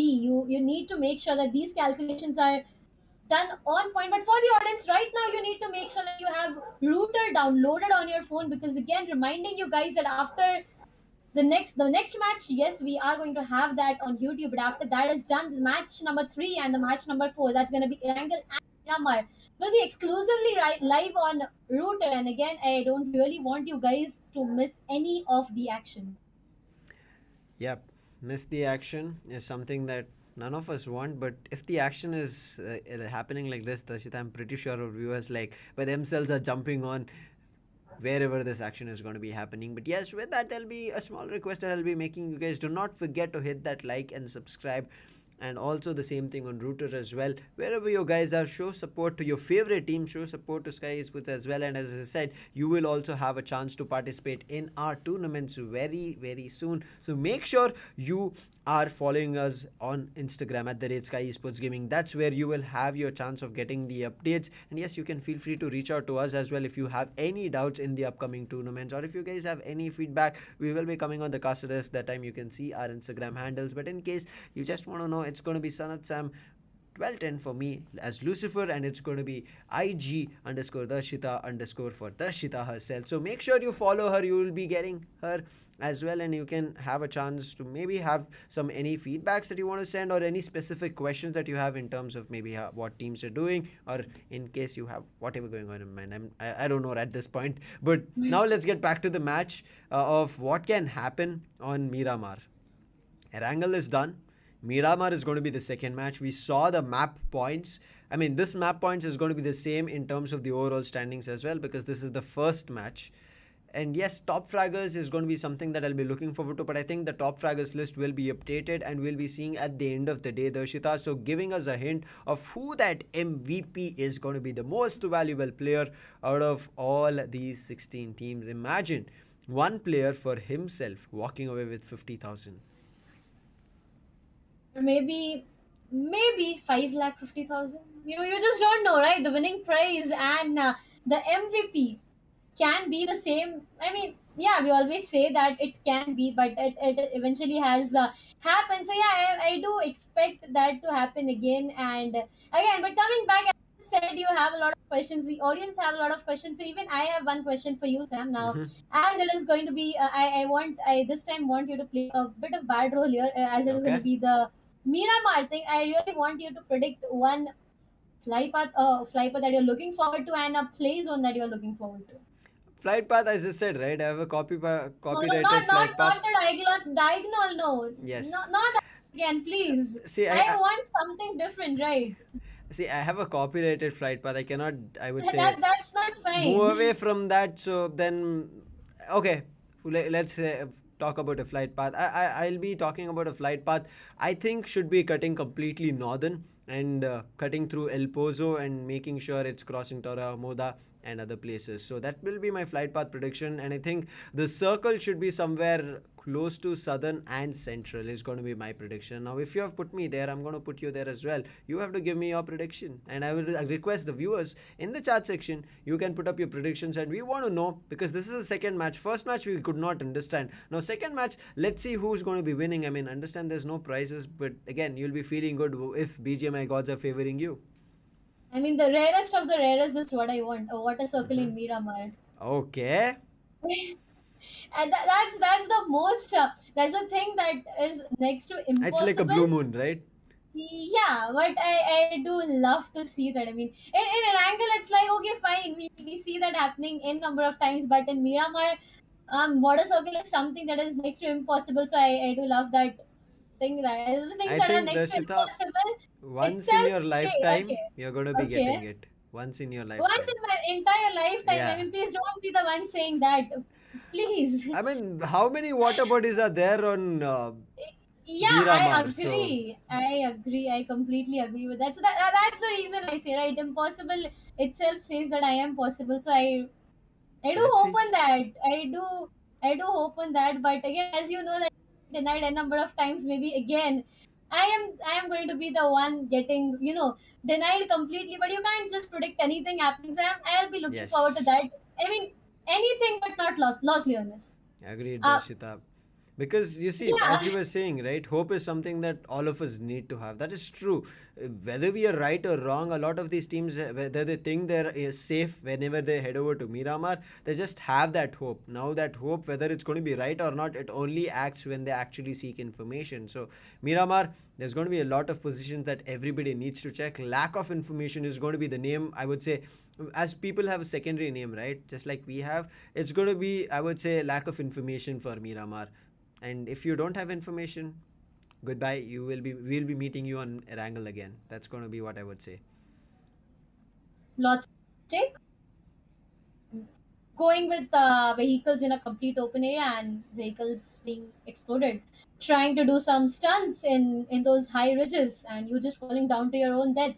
I mean, I just really hope that this doesn't happen with anybody back there in the match, or Yes. if it does, please do not contact me for that. But again, uh, I mean, yeah, we have seen this happening multiple times now. Yes. When you talk about Miramar, everyone is looking forward to an higher ground advantage, and with that you need to take that risk, right? For going up and up, you need to take that 0.5% risk of risking your entire life, and if you fall, you just don't fall down to the ground, you Mhm. fall down directly to your death. Exactly. You do not want to give up your finish point so easily just because you were rotating. It's going to be difficult in terms of denying finish points as well because this is Miramar and we already saw a couple of third parties coming on Erangel in the first match. So there's going to be a lot more in terms of third parties. So when you think that you might have advantage of those finishes, somebody else can actually snatch away those finishes, and I think that's going to be something that none of these teams want. But right now, let's head over to the players camera. Let's see how they are going to be preparing. TSM, they will be concentrating on what they can do because their first game was not that great. So let's see how they'll be maybe matching it up. Same goes for 7C. I think they will be one of those very tense teams because they did not get the first match as they thought. They got eliminated very early on the other end, Enigma, you can see smiles on the face. See, there would be a lot more of the smiley faces tactical on the other side. Everyone is just all set, and so is my co-caster. That's gonna be Edge for this map. So before we go any further, I would like to welcome Edge back to this English disc and welcome him really good because it's gonna be grand finals. Edge, how excited are you? Because the players are, and so am I. Well, I am completely hyped up for today, and also looking at the players, I feel really happy for some reason. I was just looking at Neo there especially, and the way that he played in the first game as well. He was looking absolutely fantastic there, right? So I mean, yeah, Enigma did come out on top, but at the end of the day, it's not over yet. Yeah? We still have 3 more maps to go, and we're going to be jumping into the map of Miramar. And I was listening there. You wanted a zone full of water on the Yeah, map of Miramar. I mean, the map itself has like what 15% water, and you're like, that. you want a zone of water. I was like, how in the hell is that gonna happen? Even if it's Erangel, I can understand, but here, I mean, look at the flight path first of all. That is weird. Second, now I believe the area that's towards the north, the top, is completely gonna be ignored because yeah, it should be ignored because look at the zone as well coming into play here. But once again, Darshita, before we move on any further, do you think that Enigma once again can come out on top here? Looking forward to that. It's like you get a victory on the very first map and you build a lot of confidence, you build a lot of momentum. So breaking of momentum is not something that should have happened at this point of time. So yeah, I will be looking forward to that. But again, as you know, we said a while ago that there are so many teams who got eliminated at an early stages. So maybe we can expect any of those team, maybe 7C or any other team making a comeback. But right now, if you talk about this entire first play zone, I mean, I do still have those 0.5% of my prediction being right, but again, that's next to impossible. We have one fight happening at the beginning itself. So Edge, it's gonna be Celsius and Team BB fighting it out. What do you think? Who is the one capitalizing here? Well, it all depends on the positioning right now, and both of them are in a building right now. So I mean, weapons as well, weapon choice. It is gonna be playing a crucial role tonight. I see an M249 being picked up on Dream, so that is gonna be incredible if he starts using it. But it's gonna be Destro with the first knock and the finish as well. There you go. But that was on the other. That was on the other side of the map. But anyway, that's gonna be our first finish in this map number 2. And Team BB, they want to take this fight against Celsius, but Celsius they're playing it smart and safe at the same time because they know every point is important. We've seen what happened in the final day of the semi-final. There were some teams that did not make it because of those 2-3 point differences. So this time, I'm pretty sure these teams are not going to be making those same mistakes. And look at the positioning coming in from Hellgard. And Charles just follow. He comes out in the open. He's a but guess what? It's going to be Dreams. UMP sneaks out, knocks one down. Can he be revived? The question is going to be a team with right now. The UMP is up close. Will be dealing a lot of damage. But look at Destro with the M4 and the M249. That penetration is really, really high. And I can hear a lot of bullets and wall banks as well coming into play. But Dreams also takes all the players down on the other hand. On our left, you can see the jet main has been knocked yet again, and Scream goes down as well. All of a sudden, Big Brother, they're done and dusted for. Celsius start off strong with 4 finishes to the name, Darshita. Dreams with 3 of them. Man, as you said, Team Celsius, they're playing really good. They were just waiting for one opportunity. They were just waiting for Team BB to make a mistake. And eventually, with Team BB not getting into calculated fights, they made a huge mistake. And what they get punished off, they just get down to the very first, being the very first team to get eliminated. So they just get one single point out of this match, and that's just going to be one single finish point that they managed to take for themselves. Man, oh man, not really a good start to the Miramar thing. But on the other side, we have other teams, that's going to be Viru we have here, Daljit as well, looking forward. They have everything they're looking forward to. I mean, helmet is something that he needs to have. Level 1 is not going to be enough. Even one or two bullets landing right exactly on your helmet can just put you down to the dust, and that is not a place that you are looking forward to be. Insane level gameplay is what we witnessed the previous map. So somewhere, as the fans do expect, there can be them shining once again. Uh-huh. And my eyes are all gonna be on Neo because he looks so focused. He has a bookshelf as well in the back, so I can tell he's a man of culture. You know, he studies, he reads a lot of books. I can see that he's a man of sheer focus and stuff.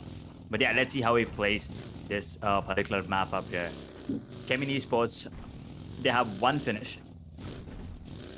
Wait a second. So let's just have 4 finishes, right? Okay, we're still waiting for that to be updated, I guess. But yeah, anyway, everyone else, everyone else on the side of Marcos, Blind, and Entity, they need to step up a little bit more than they did on the last time, on the last map there. Because teams like ENIGMA, OR, and CHEMIN Esports, they're in good position right now. I mean, it's only map number 1, but the positioning is gonna be, affected right from the start. You can't just, throw away your lead and then, in the later stages of the tournament, worry about you not having enough points, right? You gotta be consistent, make sure that you have enough finishes, but at the same time, make sure you have good placement points. And talking about good, the driving skills from Max are not that great. Yeah, I mean, vehicles is always something that is a bit scary part of this Miramar, right? You can just fall down to your own death, and that can be really unfortunate for that specific player. But again, coming back to this entire overall thing happened previously. I mean, there's just one entire team getting eliminated. There were two solo players. That's one from Blind and one from Celsius getting eliminated. But again, Celsius, they managed to take 4 finishes for themselves. So preferably a good deal that they had themselves. Again, look at that vehicle, all just flying. I mean, I'm pretty scared, when it comes to vehicles. I'm really very scared for a fact. But after that one fight, I guess we have nothing more happening. It's just all about players rotating. It's a really important rotation that Team Hyderabad Hydras need to make. I mean, almost 800 meters away from the zone, so they need to find themselves a good position to be in. Everyone is looking forward to that. So maybe a good position is something that can make things work in their favor. At least not now, but maybe further. Mm, That is true indeed. And also having enough utility, right? We need a Yeah. lot of grenades as well coming in. And once again, I want to see a sniper fight, as I've always mentioned on the map of Miramar. It's pretty huge, the biggest, in fact. But at the same time, there are a lot of open spaces, uneven grounds. So yes, ARs are gonna be your go-to weaponry. But at the same time, having that sniper aim, if there's a player with insane sniper aim, he should be picking it up because there are gonna be a lot of players out in the open. Because right now you can see, if Entity had that a sniper, all of the players on side of Erangel would have gone down. But now, since they only have an AR, they can only manage to land a couple of shots. Almost takes, but that's not good enough, right? You gotta make sure that he goes completely down on his knees. But yeah, tactical. They gotta make a run for it. They put up a great fight here in the map number 1. This time, they're taking a bit of damage here pretty early. I mean, yeah, we're 8 minutes into the game. 15 teams alive, 58 players still there. And tactical, I think they're retreating right now. They're going back to safety, maybe heal up a bit, maybe find themselves in a better position this time. Was that a VSS we saw right now? I Mm-hmm. mean, I'm a bit shocked at this moment to see VSS being used in a mid-range fight to, I mean, with the hope of exploding one vehicle. That's pretty shocking for me. But there you go, the upcoming zone shrink that's gonna go completely to those areas of Impala. That's gonna be Lost Leonis as well, Junkyard, Graveyard. So preferably again, rotations are something that needs to be done. OG, a bit of late rotation is something that we are having. But there you go, an airdrop is already here. I'm just looking forward to which team will be the one having all their hands set on that airdrop and taking everything that they need out of that. Or on the other side, The previous match not so up to the mark for them, I would say, but there you go. Destro will be the one having his hands on the drop. Will be looking forward to take all that he needs from there and make a rotation play with his entire team. That's the start and end of everything, right? You go a bit far away from your teammate, and there's where it's a signal of it's like a red signal, like no, you ain't doing that specifically in this Miramar, because here you need to play together, and unity at the end of the day wins no matter what. Yeah, I really like the position that TSM is in right now. They're getting a lot of information there. They can see a couple squads, on the map, just cruising away in the vehicle. So a lot of information is being gathered, but how they execute their game plan is the question that I have in my mind right now. And Enigma, on the other hand, they still have 4 players left. No finishes just yet, but they might be going into a fight here against the squad of Blind.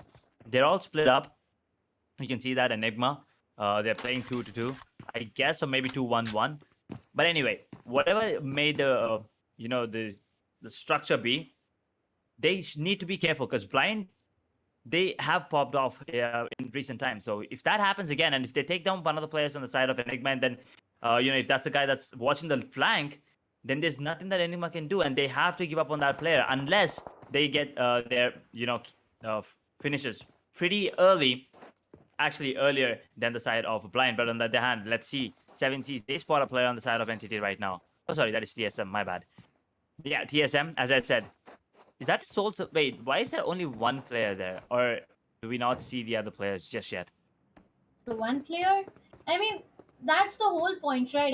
As I was saying a while ago, you need to stick together here. Now, just giving it a second thought, that if that player is caught and punished, there's no hope of revival that you get, and you get a casualty to yourself. But I guess there's a fight almost on the urge of getting started. Blaze, he's just away and isolated himself, and on the other side you talk about Shadow, OG, they all are looking forward to come together and fight it. Oh, okay, there's no fighting because Team HH, they have pushed a compound where Team TSM was already holding back. Team TSM, they decided to not get into a fight right now at the at the 12 minutes mark. They decided to just go off that position, find themselves a good new position to work around with, and I guess that would be a great move because it always has been said that you need to take calculated fight when it comes to this specific map. But right now they got themselves out of one fight, but maybe there's a second fight that they are looking forward to, and that's going to be the sides of Team Enigma right now. Yep, and they're in good position as well. Yeah. 58 players still alive. And also look at the inventory. They have plenty of med kits available, energy drinks as well, stacked. So not gonna be an issue for them. But as soon as they get any finishes, I think they need to make sure to replenish those resources ASAP. While we talk about Enigma, and Noob takes down one of the players with the UMP, and look at this. HYDRAS just cruising once again, and Team WALKOUTS. He's scouting the players. Does he want to take the fight? He does. Skarel dealing a lot of damage. Wait a second. Oh wait, that was the other guy actually. He almost took him down, but guess what? The others have the map. There's a fight happening, but here WALKOUTS, they want to take the players on the side of Orange, on the side of OR actually, down. But here OG, well, can they survive this? Because they're out in the open, and Entity doesn't look like they're gonna let them live. Not. Look at that. Vehicle explosion is something that they are looking forward to. AQOP has played a beautiful job. But Entity, they are even out of the place. And so right now these teams are fighting it out in blue. They need to be really very careful that this one step, this hunger for finishes can eventually let them down to their own death. Viro on the other side, he has spot the players of Team Insane right now, is looking forward to one grenade, but I guess he cancelled. Okay, that's gonna be one smoke that we have. Okay, let's get deployed there. Daljit on the other side is looking forward to stop the players of Team Insane, but again, Team Insane, okay, that's gonna be Team Forever facing one casualty, and that's gonna be always bolted down to the ground. So Viru, he's already at his back to revive him back to his life. But do you see those two players making a flank there and putting Team Forever into a lot of problems, Edge? Oh yes, I do see what's happening here, and at the same time, look at Neo once again. He started to pick players off right now. That is what I was waiting for all this time, and Viru, he's in a lot of trouble. If he peeks out here, it's gonna be an insane amount of damage being dealt coming in. But Adi is in trouble as well because Killua just put him down to his knees. And Neo, had he his match? No, sir, he did not. The support comes in from his teammate. Cyan will help him. That grenade will be landing right on top, but I don't think that's going to be dealing any damage whatsoever. But that's a smoke, actually. Never mind. Those are the smokes being deployed. Siam and Neo, the beat work here. He's going to be coming into play right now. And that AKM, oh, it's not good enough. Man, Insane. got eliminated. That was unexpected, but yeah. Blind, I told you. This is what happens, right? You want to go get those finishes, you better make it quick. If not, you will be taken down. Oh, you just prolong the fight and you get a lot of difficulties. But right now, Blind, he'll be just stepping in a line of fire and finding himself in a productive difficulty. Last time he found the side of 7C Prince, and that's going to be Team 7C getting eliminated. They have lost one of their players, but again, gained a lot in terms of finishes. Look at that. Kilao is down to the ground. But again, Team Blind did a beautiful job. They managed to take 4 finishes for themselves. So that's going to be more than enough. Like a pretty good deal that they have came across. Up there, Junkyard. Okay, that's going to be Junkyard. The place that everyone has their eyes on, as the play zone is completely having a hard shift once again. So these hard shifts, Edge, these hard shifts are something that each and everyone is pretty scared about, because every time you think of play zone shifting, you always feel like maybe a central shift is something that can come our way, but out of nowhere you get a big surprise. Always Bolte going down to play zone. Man, oh man, you don't go to play zone at this point of time, at least, right? I was actually, about to say that. I was like, no player went down to the play zone today. Okay. But as soon as I was about to say that, I see one of the players going down, and TSM Equinox, star player from the yesterday's matchup, is in deep trouble right now. He's going to be taken down, but Celsius Dreams has been downed as well. Max, on the other hand, gets himself a finish, while Dreams, he goes down to Hitman. Oh no, the third party there coming in from them. The positions, I mean, look at that positions here, Darshita. Beautiful positioning coming in from Tactical and Celsius, but on the other hand, TSM Equinox, he's out in the open. There's no way he can survive this. It's going to be Destra going down as well. The TSM plays. He's going for his teammates' help, but can he reach there in time? Otherwise, Celsius, I think them or Tactical are going to be the ones coming out on top here. That can happen. Even I'm looking forward to that. Tactical, as you said, they have a beautiful position, but again, if you look at the red mark right exactly behind, that can be a moment of a big surprise for them. MG on the other side, he's been caught. He's trying to find a dip for himself, or at least be into some safer spots, but again, it's a complete open area. What else do you expect here to be? There's nothing that you can hide yourself from. You just need to play around those rich games really very carefully. On the side, we talk about Team HH. They are even having a part in this party going all around. They are out of the play zone. They are trying to enter, but again, entering the play zone is the biggest challenge that they have. You try to enter, you get zone keep, and I mean, gatekeeping is something that you need to be careful about, and that is something that maybe the sides of Team HH do face. But Ace Black, he found the sides of Team Blind as well. Right now, the question arises that with that M16A4, will he be able to take one player down? Because as compared to the shots what AR hits, M16A4, I find it a bit difficult to go in front of vehicle explosion. But out of all that, there's going to be Blind Killua down to the ground. That's going to be Carry taking him down. Jelly, the IGL itself, is trying to find some great information, but again, being at the edge of the play zone is something that he needs to be careful about. Yeah, I mean, the play zone is shrinking as well, but they still have 4 players alive, and they're in the top 13. Now, they gotta make sure to get themselves to the top, maybe 5 or 6, but Killua goes down to the play zone. On their hand, it's gonna be TSM plays OP. Dropped to the ground by Spy OP, and Spy OP, wait, what? He gets knocked with the play zone. On the other hand, Atan with a beautiful grenade takes on one of the players, who actually finishes off him as well. Matt gone down, and Atanki is looking for another one, but guess what? Aljit has other plans. He takes him down, but instantly traded out by one of the players on the side of ESPORTS. As player 5 dropped and finished as well. Ace Black with a beautiful grenade knock though, and the revive coming in from the player 5 there. But look at that positioning coming in from the side of Blind Blaster. He's outside of the zone. Not really sure how good of a position that is. He's making his way back in, but NTT and Marcos, they're already waiting for him. And he goes down. Yeah, the wait is over, and that's gonna be him getting eliminated. So Team Blind completely gets eliminated with 4 complete finishes for themselves. OG, they are surviving with 3 surviving players, but again, on the other side, we talk about TSM Blaze, and there you go. He spots the sides. He spots the sides of Team HH. Well, he'll be able to take 1 player down. A grenade is something that he's been looking forward to. Carry his location is being compromised. So is the case with Blaze. So he needs to be a bit careful because being away from your okay, okay, the players are together, but it's just a higher ground and a lower ground difference that is getting created between Blaze and Shadow, and that's the reason Blaze gets punished out. Shadow is the last hope, and a big responsibility is something that he has back on his shoulders. He won't be getting into that fight. Rest, he decides to just get out of that fight, find himself a good position to work around. But coming back to the shack, Edge, I find it really difficult for people to survive in this small shack because even 1 grenade here entering is enough to take your life away. That is true. 1 grenade, but not only grenades. I mean, highly high penetration guns. Oh like yeah. M249 and AWM. They can be used to spam the hell out of that, and it's gonna be. I mean, the thing is, the player inside, he only has a small angle to work with. But the ones that are outside, they can spam from anywhere, and just like that, those grenades are being tossed. OG and OR.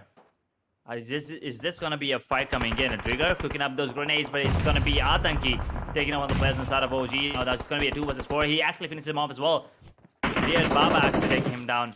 And now OG in deep trouble. Only 2 players surviving is Belief and Trigger. Jelly making those calls from behind that ridge. Absolutely brilliant gameplay coming in from OR Esports this time around.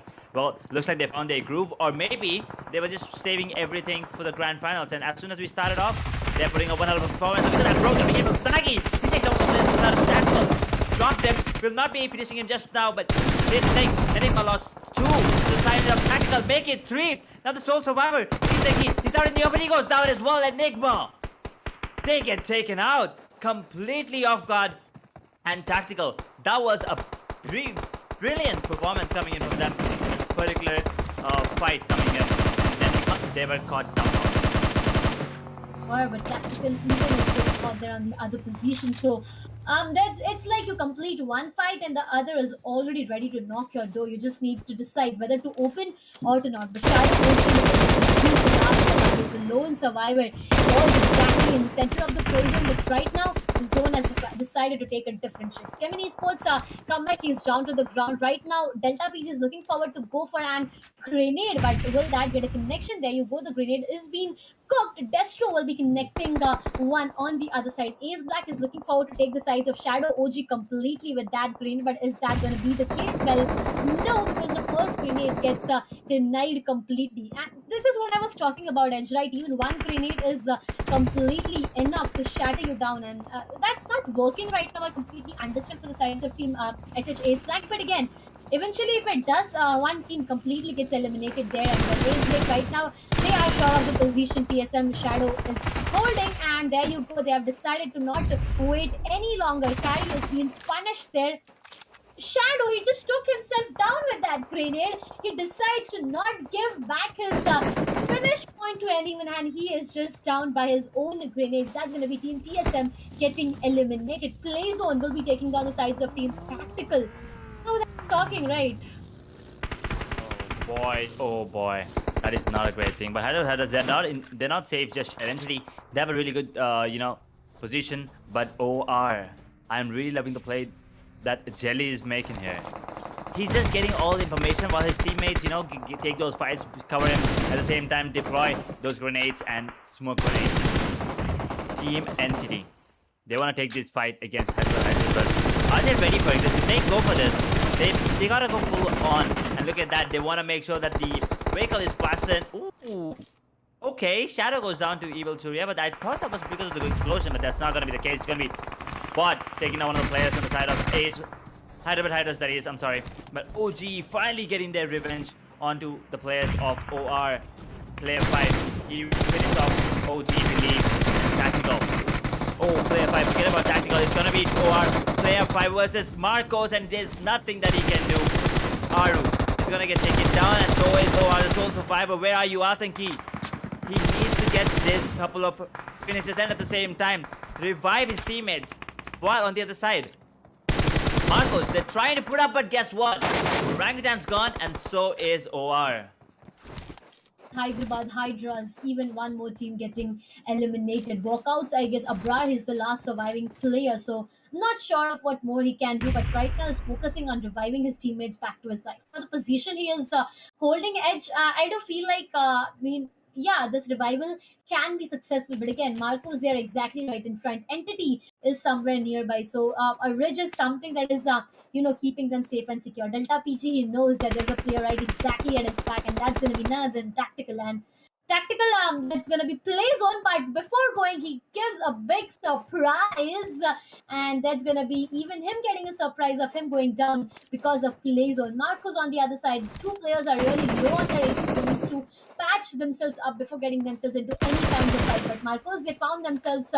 Three finishes, and as I was saying, they're low on HP. So before getting into a fight, I guess it's important for them to patch themselves up. Walkout. If they get to know about the health standings of the players, I guess that's gonna be one thing that they would love to capitalize on. Gasty will be finding one side on UAOP, but UAOP will be really carefully dodging those bullets. So it's gonna be decided. Case with Marcos, but Abrar gets caught. So that's gonna be Team Marcos. One player down, make it two. So right now, Don is the last surviving player. Couldn't do anything more, and that's gonna be Marcos getting eliminated from the sides of Team Forever.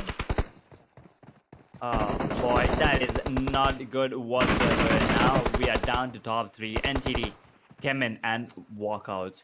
These are the only ones surviving right now, if I'm not wrong.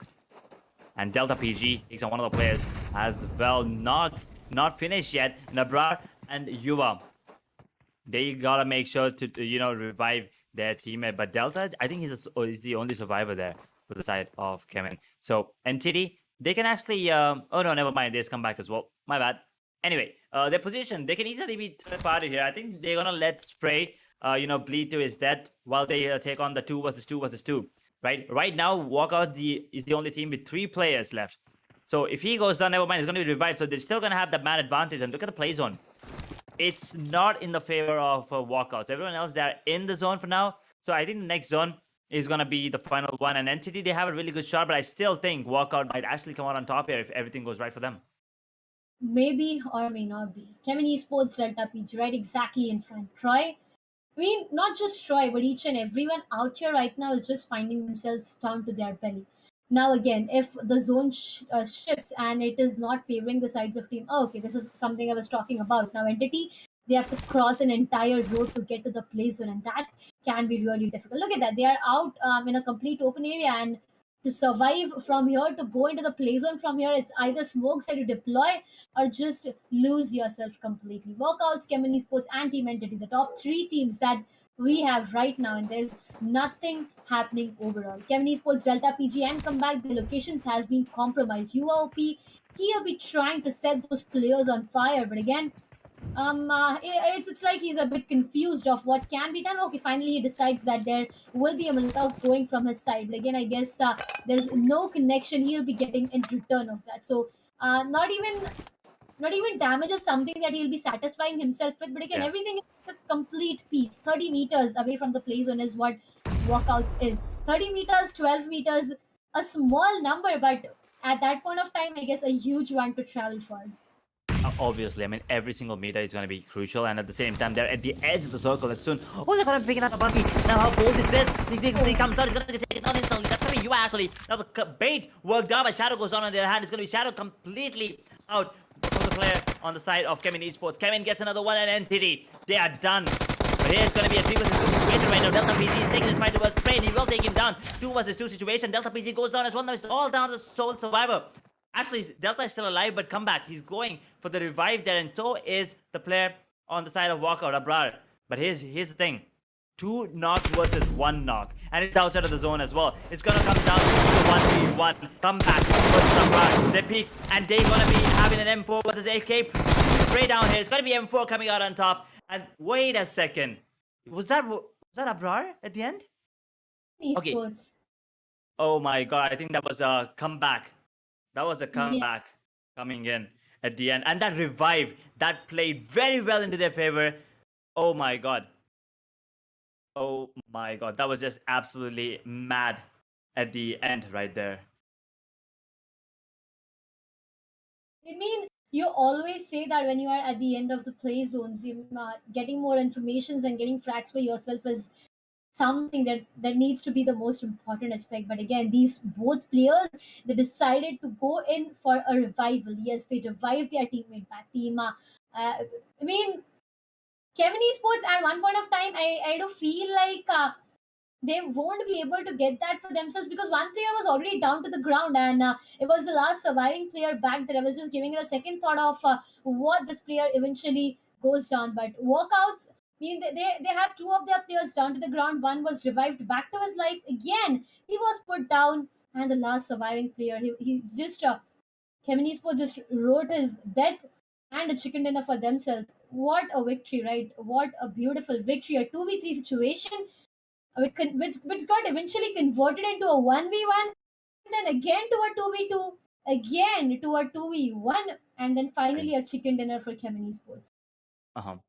Well, I mean, after the highlights come in, I actually want to see what happened. I think it was Yeah, Delta let's. PG who took the final blow, right? So I think comeback, he did a great job on reviving his teammate, but then comeback was fighting while Delta was actually healing himself up. So it was actually a 1 versus 2, and then all of a sudden it was a 1 versus 2 again in the favor of walkouts. But then Delta PG, with the positioning that he had, he took down Abrar and also the last player on the side of walkouts, and that was insane. And the fact that Delta PG had enough trust in his teammate to let him go fight by himself while he was healing, right? Comeback was fighting while Delta was just hiding and healing. He was not peeking at all because he was just revived. So I think that is the chemistry, the synergy that every team needs to have, and the trust as well. And CHEMIN, they pulled off an absolute incredible, miraculous play, if you ask me. That's definitely true. I mean, Miramar, the way it has started, I still remember like Los Leones is the place where the fly path initiated. But again, coming back to the play zone, somewhere up there nearby to the areas of Los Leones is what we saw Impala, Los Leones, and those graveyard and those all areas is where we saw the very first play zone. And then, I mean, for the very first circle and the second circle, it was somewhere like a central shift that we witnessed.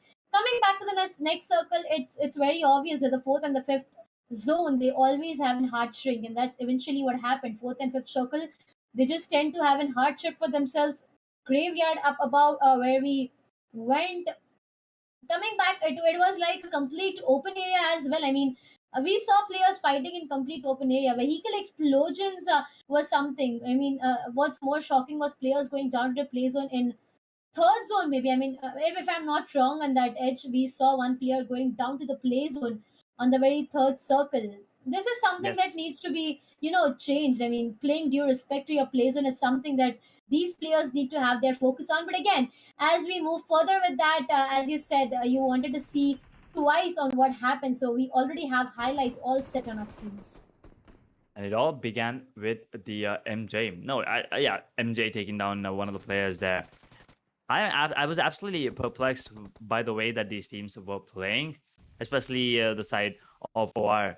Right, they had a really good run, if you ask me. At the same time, blind man, the conference coming in when they were fighting squads like OG, and at the same time Insane as well. They were caught completely off guard by the side of blind. But here, TSM, you can see they were fighting towards this squad against Hyderabad Hydras.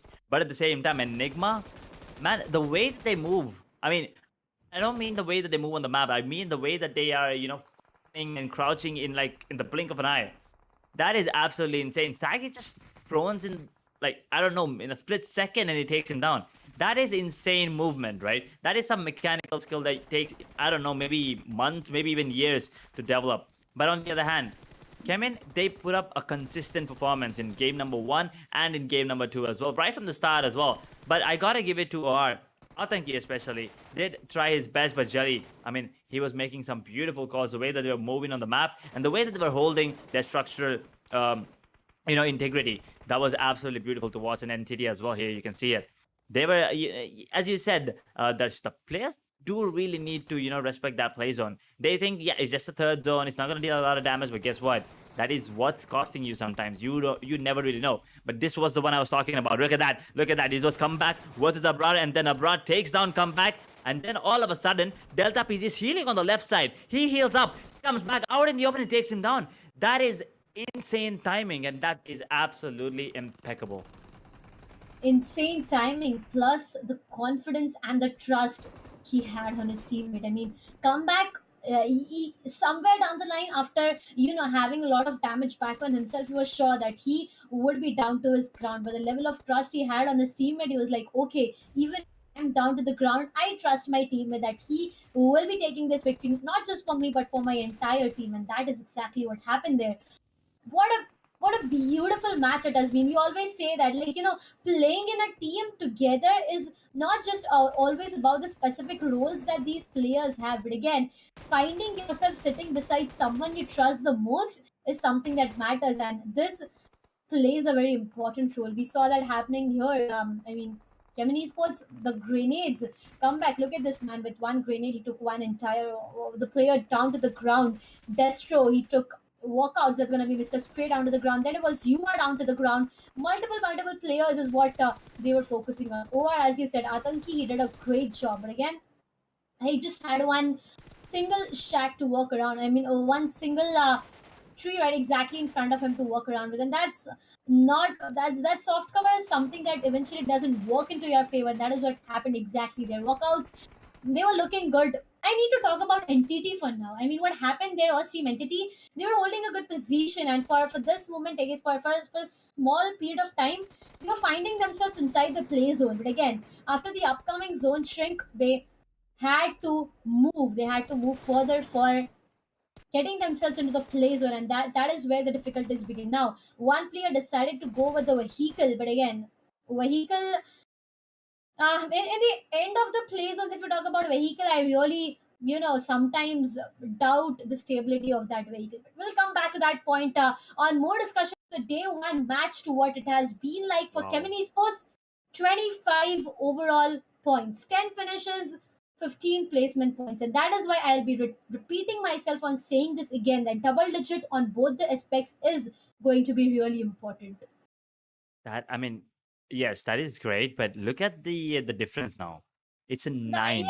9 It points. is absolutely insane. Now that's the lead I was talking about. Kemen, he put up a great show in that first one as well. And I think the first game, Enigma only had a lead of what, 3 to 4 points, right? So here it's a 9 point difference, and I think Kemen actually dethroned them in the first position. Now maybe, not really sure, but walkouts, 4 finishes. That is great, but at the same time, look at tactical and entity. Sorry, tactical especially, 9 finishes. Is it 9? I think that's gonna be 7 or something. But yeah, I mean, maybe I missed just a couple of frags there. But yeah, overall points of 15. Entity Gaming with 3 finishes and 13 overall points. Marco sits on 5th position. OR had a great day in terms of finishes, but yeah, their position, they need to work on that a bit more. Celsius have 6 finishes as well. But Hyderabad HYDRAS, they have 4. Both of them have 6 overall points. And Blind Official, they have 4 finishes and 5 total points. You can see that having 4 finishes and 5 overall points, that is not a great thing, Darshita. I completely agree with you, right? One placement point is what you got. But right now, what I'm scared of is the sides of Team 7C. If you remember the previous match, the very first map of grand finals of Mm-hmm. AMD Pro League, Team 7C were not really looking good. And I still remember Team 7C was the very first or the second team to get eliminated. It was just a single finish that they got themselves for, and one single point. But in this map, Team 7C got nothing. 0 points overall, not even a single finish. There is one single mistake, maybe it is really very small, which is not being seen by these players, but something or the other is the reason that Team 7C is getting eliminated, not just in one map but two consecutive map, back to back. As we said, two maps, it's going to be the time for third match of Erangel. Talking more about Miramar specifically, once again, Team Insane is even one team I would love to talk about. I mean, the previous match, Erangel, Team Insane, they showcased an insane level of gameplay, but again, they were denied of each and every strategy in Miramar, and they just got down. They just got nothing. They are even one more team to join hands with 7C and get 0 points overall. I'm really True. scared of what is going to happen in the upcoming map. Yeah, they were completely caught off guard, if you ask me. They were taking a fight against Blind, and then Killer just absolutely pops off. All at the same time, Seven Seas comes into play there. They were trying to third party them. They were dealing a bit of damage onto the players of Insane, but then at the end of the day, it's going to be Blind who took full advantage of that situation, took down the players on the side of Insane and the players on the side of Seven Seas as well, and they stood strong. Well, gotta admit, Blind is having a good run, and they're being consistent, right? That is a main thing here. Consistency is what I am looking for. Yes, you may get some chicken dinners, you may not be able to get some chicken dinners, you might be getting some uh, finishes, but at the same time, if you're consistently doing good, if you're consistently getting some finishes to your name, and also getting a few, consistently position points as well, you're gonna make your way up the ladder, slow and steady, but you're gonna be at the top. Maybe not one, maybe not two, but you're gonna be there 3 and 4, right? And then at the end, maybe you can go for the full stretch and get yourself a couple of chicken dinners, and maybe end on position number one. Yes. I mean, what do I say on what is happening right now?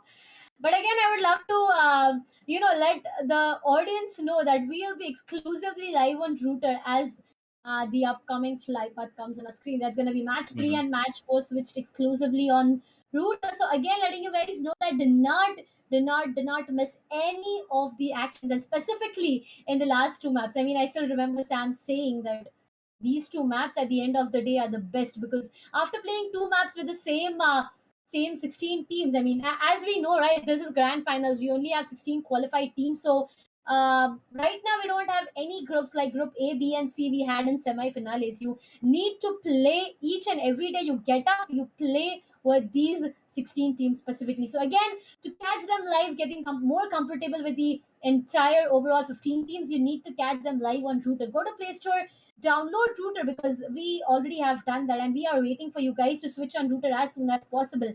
Erangel is going to be the upcoming match. So again, what are your expectations regarding this Edge? Well, honestly, expecting a lot of close range battles once again, since this is the map of Erangel, right? It's not going to be those snipers. I'm kind of disappointed I didn't get to see a lot of a Oh sniper. yeah. We did mention the VSS being spotted, but it wasn't used, right? It wasn't used a lot. At least we didn't see it being used. So, anyways, that's the thing here coming in. So I want to see some maybe early game battles this time. That is what I want to see, but at the same time, you never really know. And all these teams are playing for the points as well, so that might not be the thing. But once again, I mean, talking about Erangel, well, you know what? I'm gonna take a break because I want to. I'm disappointed after not getting to see some sniper action. So I'm gonna be going in the back and crying while I'll be waiting for the map of Miramar to come back again. But until then, it's gonna be Sam joining you once again. So Sam, the stage is all yours. I hope you don't cry for long because we need you back here in the desk edge. But right now, as you did mention, I'm going to enjoy too. But I hope none of these things happen to me. Right now, you can see the players, they'll be hoping for the same. They don't want to be disappointed. They want to make sure they get those numbers rolling in their favor because the day one start is going to be mattering a lot. But Darshita, what do you think is going to be happening on Erangel? Because again, Enigma did start off really, really well on the first match of the day. The second one, we were thinking that could have happened, that could have replicated, but Enigma got sent back home on Miramar. And right now, they'll be hoping for a redemption on the last match of the day. But do you think after that loss, Enigma will be feeling the same hit and maybe kind of can fumble here on Erangel, or do you think they're going to be performing exceptionally well and getting their second chicken dinner? First of all, it depends on the fly path as usual. I mean, Oh, we keep that yes. saying, right? If, for example, the fly path is not favoring them, they do not get a chance of going to their primary drop locations. It's already a pressure built on them. Now you have been playing to your primary drop location since a long time, and you don't get to go there. So already a pressure that you have on yourself. So maybe that is something that they need to focus on. But again, we'll have our focus on fly path that's already on our screen, starting things off from Stalbert down their military base, and somewhere I feel like Nowhere Upnoy Bridge is going to be the home for next few minutes. Oh my god, the circle, southern Yes. eastern circle. This is going to be giving a tough time for all these teams, but Entity finally very happy because they will be making their way to 70. Previous match, they were denied of getting into 70 because the flight path was completely favorable to the south. This time, they'll be easily making their way in, and you can see it's like one of the first teams who have very comfortably dropped down, and already I'm pretty sure they have their loot on hand. But TSM, look at them, they are close and going